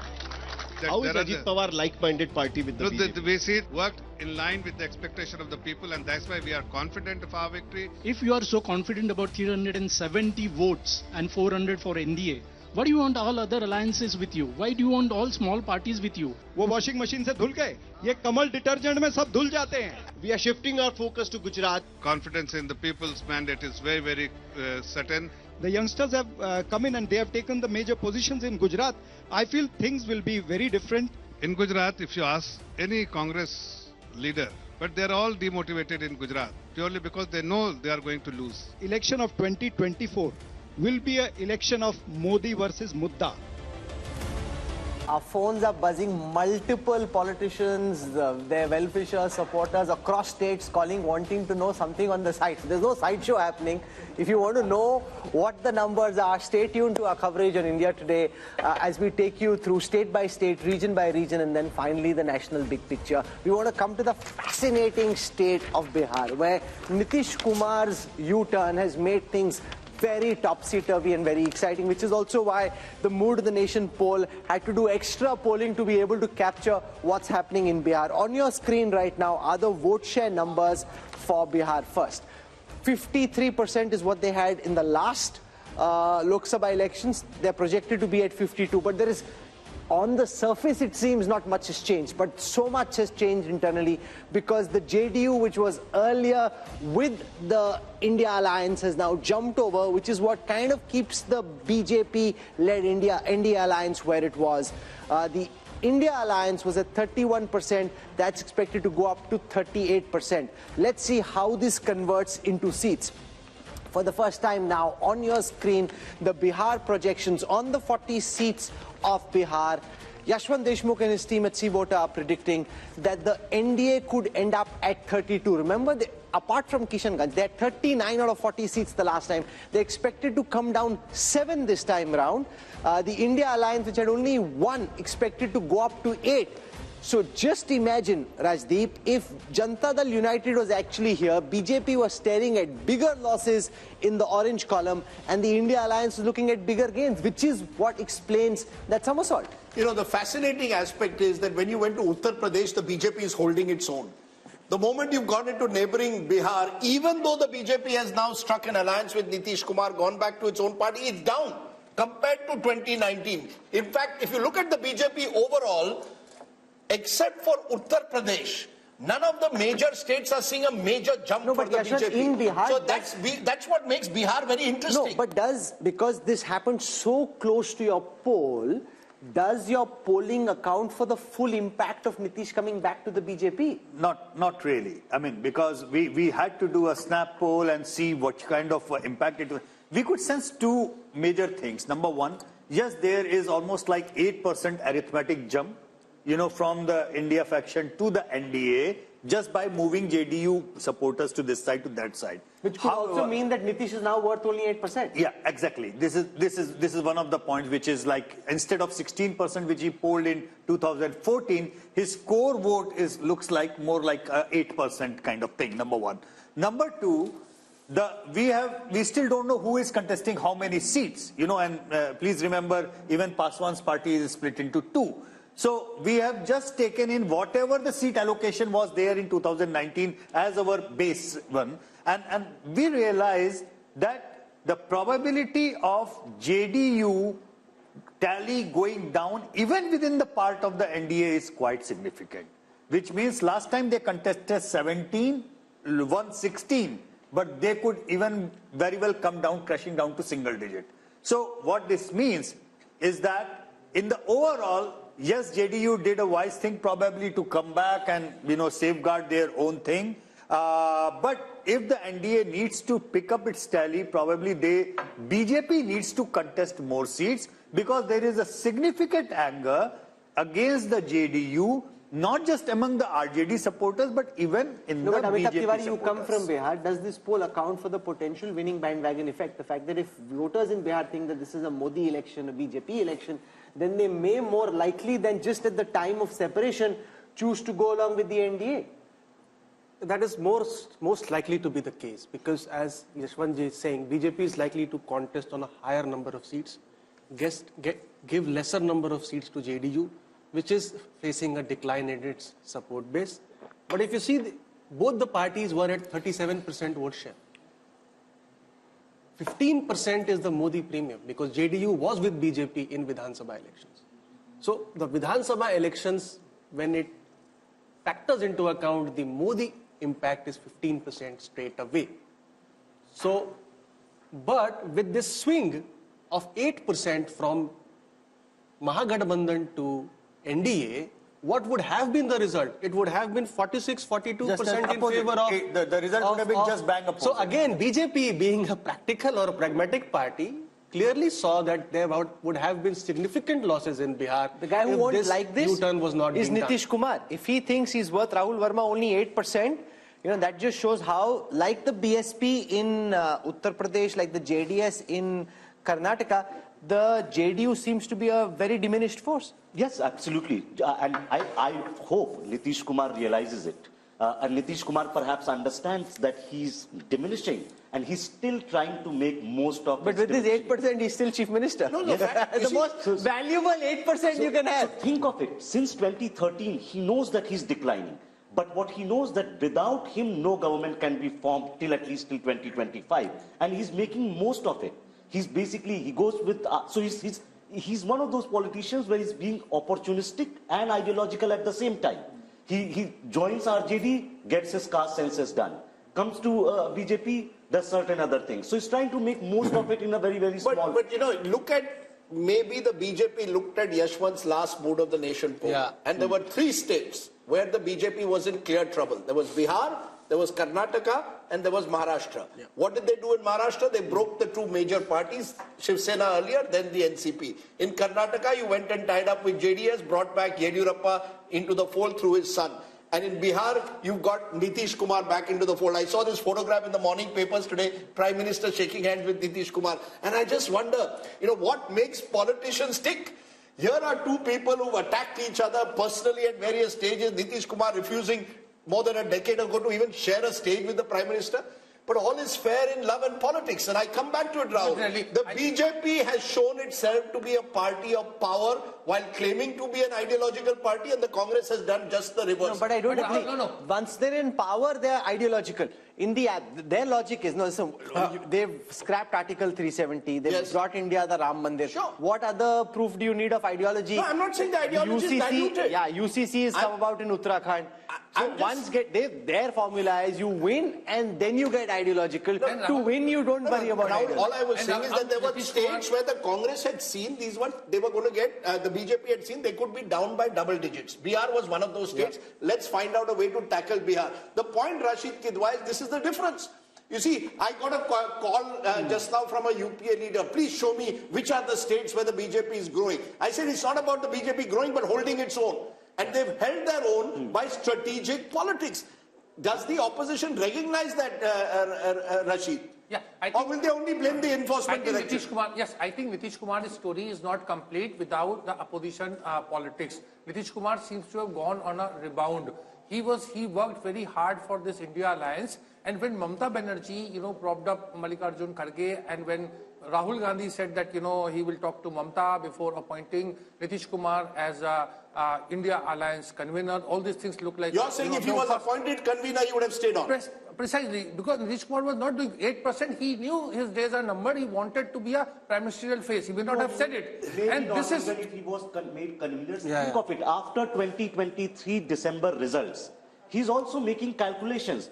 Being convener is only worth if you have a shot at something. So he thought he was on the losing. Shama Mohammed joining us of the Congress party. Shama Mohammed, do you believe that in Bihar, the BJP in this last stretch has trumped you by taking someone who was not too long ago seen as the architect of the India alliance? So perception-wise and now in reality, as per our numbers, the Congress-led India alliance has lost a big opportunity.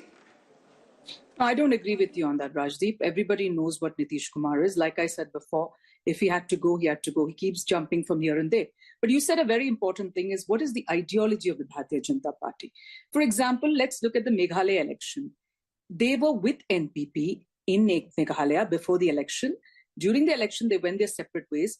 Mr. Amit Shah has put in the manifesto that the party NPP is corrupt, and when they come to power, they will take action. They won 2 seats in that election, and they said very clearly, Conrad Sangma and NPP is corrupt. They go and join the party after the election. So yes, they will do anything. Opportunist when it comes to election, they're ideological when it comes to governance. So they bring in, as Rahul rightly said, Article 370, Ram Mandir, maybe uniform civil code after the next election. Ideological in governance, strategic opportunism, if you want to call it that, tactical politics when it comes to elections. Rajdeep, let me ask you one more thing. Then why is that you can eat beef in Goa but you cannot eat beef in Karnataka. Okay, so that's now, this is, let's just stick for the moment to the data. So no, they have no ideology. And one last point. This is not mood of the nation. I would call it mood of the media also. Today I was traveling from Delhi to Imphal, and the person in the plane says, dekho, Modi kya keh rahe hai? That we are dividing it into north and south. It's all about what Modi. But I don't understand why the paper and the media does not talk about how a present sitting prime minister insults the first prime minister of India, calls him all the names in the world, and nowhere in the world they do that. Nowhere. And let's not forget he was a freedom fighter. So why is nobody written about that?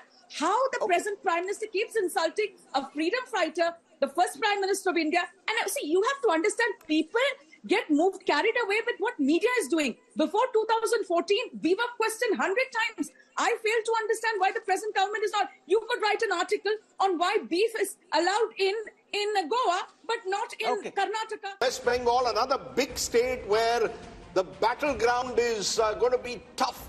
Let's take a look at the vote share first. Remember, the BJP did very well in Bengal, the breakthrough election of 2019. Now, in vote share, NDA 40%, holding its own. The Trinamool Congress 43.5%. Here we've separated the TMC from the rest of the India Alliance because it's likely Congress and left will contest together. That's others 7.3. So Trinamool Congress 43.5, others including Congress and left 7.3, NDA 40. How does this translate into seats? BJP 19, they won 18 last time, 19 this time. They will be happy that they are holding their own in Bengal. TMC 22, down 1.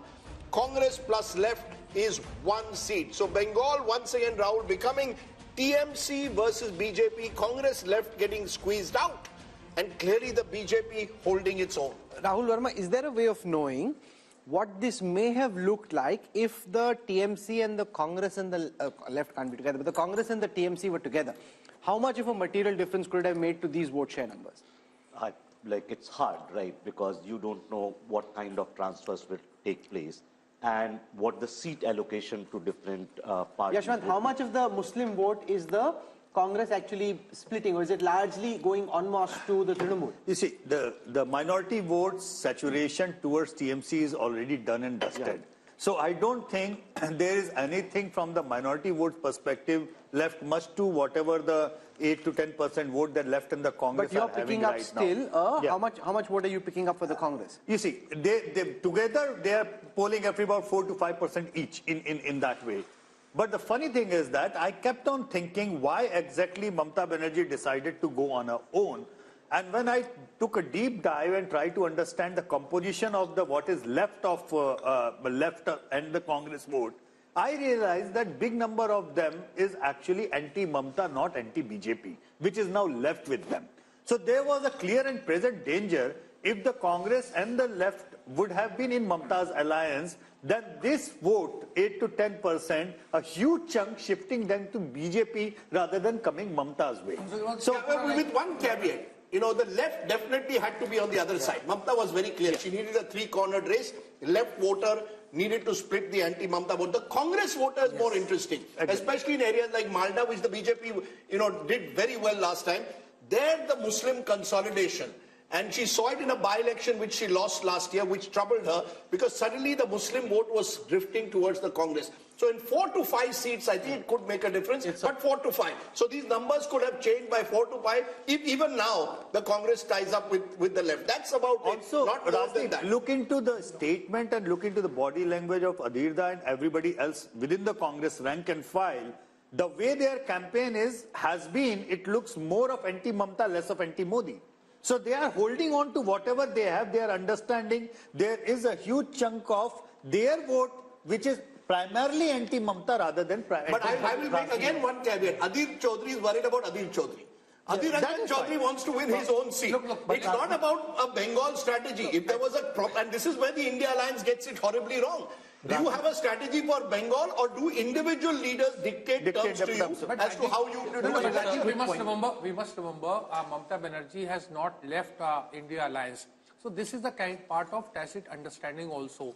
The left Congress alliance, just to prevent the extra BJP getting extra. Oh, come on, there is no tacit alliance when Adhir Ranjan Chaudhary comes every week to Kolkata and attacks you in personal terms. There's no tacit alliance between Adhir and Mamta. No. Let's be very clear. So is he a Trojan horse? No, it's not about Trojan horse. I keep Mamta is saying, also doing a lot of poaching. No, by the way. Sure. I mean, she is, but the point is, one-way street. No, the India alliance should have decided. This is Mamta's point. Who's going to drive your alliance in Bengal? Is Adhir Ranjan Chaudhary going to decide it, or am I going to decide it? Congress got 0 seats in a Vidhan Sabha election just a couple of years ago. Can Adhir Ranjan Chaudhary, simply to protect his own seat, sort of dictate terms to Mamta? It won't happen. I think the India alliance has singularly failed to have any chemistry on the ground, which is why Mohammed respond to that. It's a notional loss of, I agree with Rajdeep ji. Congress should have formed an alliance with TMC. There would have been a vote transfer because Congress vote is also anti-BJP vote. It would have transferred to TMC. And they could have won 5 to 6 seats extra. So it's a notional loss and it's an optical loss also because it sends a wrong message to the entire Absolutely. Shama Mohammed, you want to respond? Yeah, see, I agree that we should be with Mamta Banerjee in West Bengal because we are supposed to be gaining there with her. There's a different story in Kerala because here in Kerala, we are the principal opposition. Let's understand that. We have, the UDF has 19 out of the 20 Lok Sabha seats and we've got more than 30 seats Bengal, in the assembly also. So we are the principal opposition. Whereas in West Bengal, from 44 to 0, we have come out, So I, being from Kerala, believe that it is more important to be with TMC than to be with the left. Okay. Sanju Verma now joins us. Sanju, it's been a good showing in the north, not so good showing in the south, strong showing in the west, and in West Bengal, which we're talking about right now, it seems that the BJP is roughly where it was. My understanding on the basis of multiple conversations are the BJP's own polls are showing them 25 plus. This poll seems to suggest that they're not quite there. Our data seems to suggest that the BJP could end up at 19, which is just one more than what they had last time. Rahul and Rajdeep, first and foremost, I just have this to say. I think survey after survey, and especially Mood of the Nation, which is so hugely watched, thanks to Rajdeep, who's trending every second day, and Rahul Kanwal, who never misses an opportunity to show Rajdeep the mirror. Be that as it may, I just have this to say. We are not the India alliance where you are going to create divisions. On a lighter note, Sanju ji, no divisions. On a lighter note, ये BJP की अच्छी strategy है, divide and rule. You are trending every day. थोड़ा शांत हो जाओ. Learn to be gracious when I'm giving you a compliment, albeit a left-handed one. Anyway, now coming to the more serious point. I remember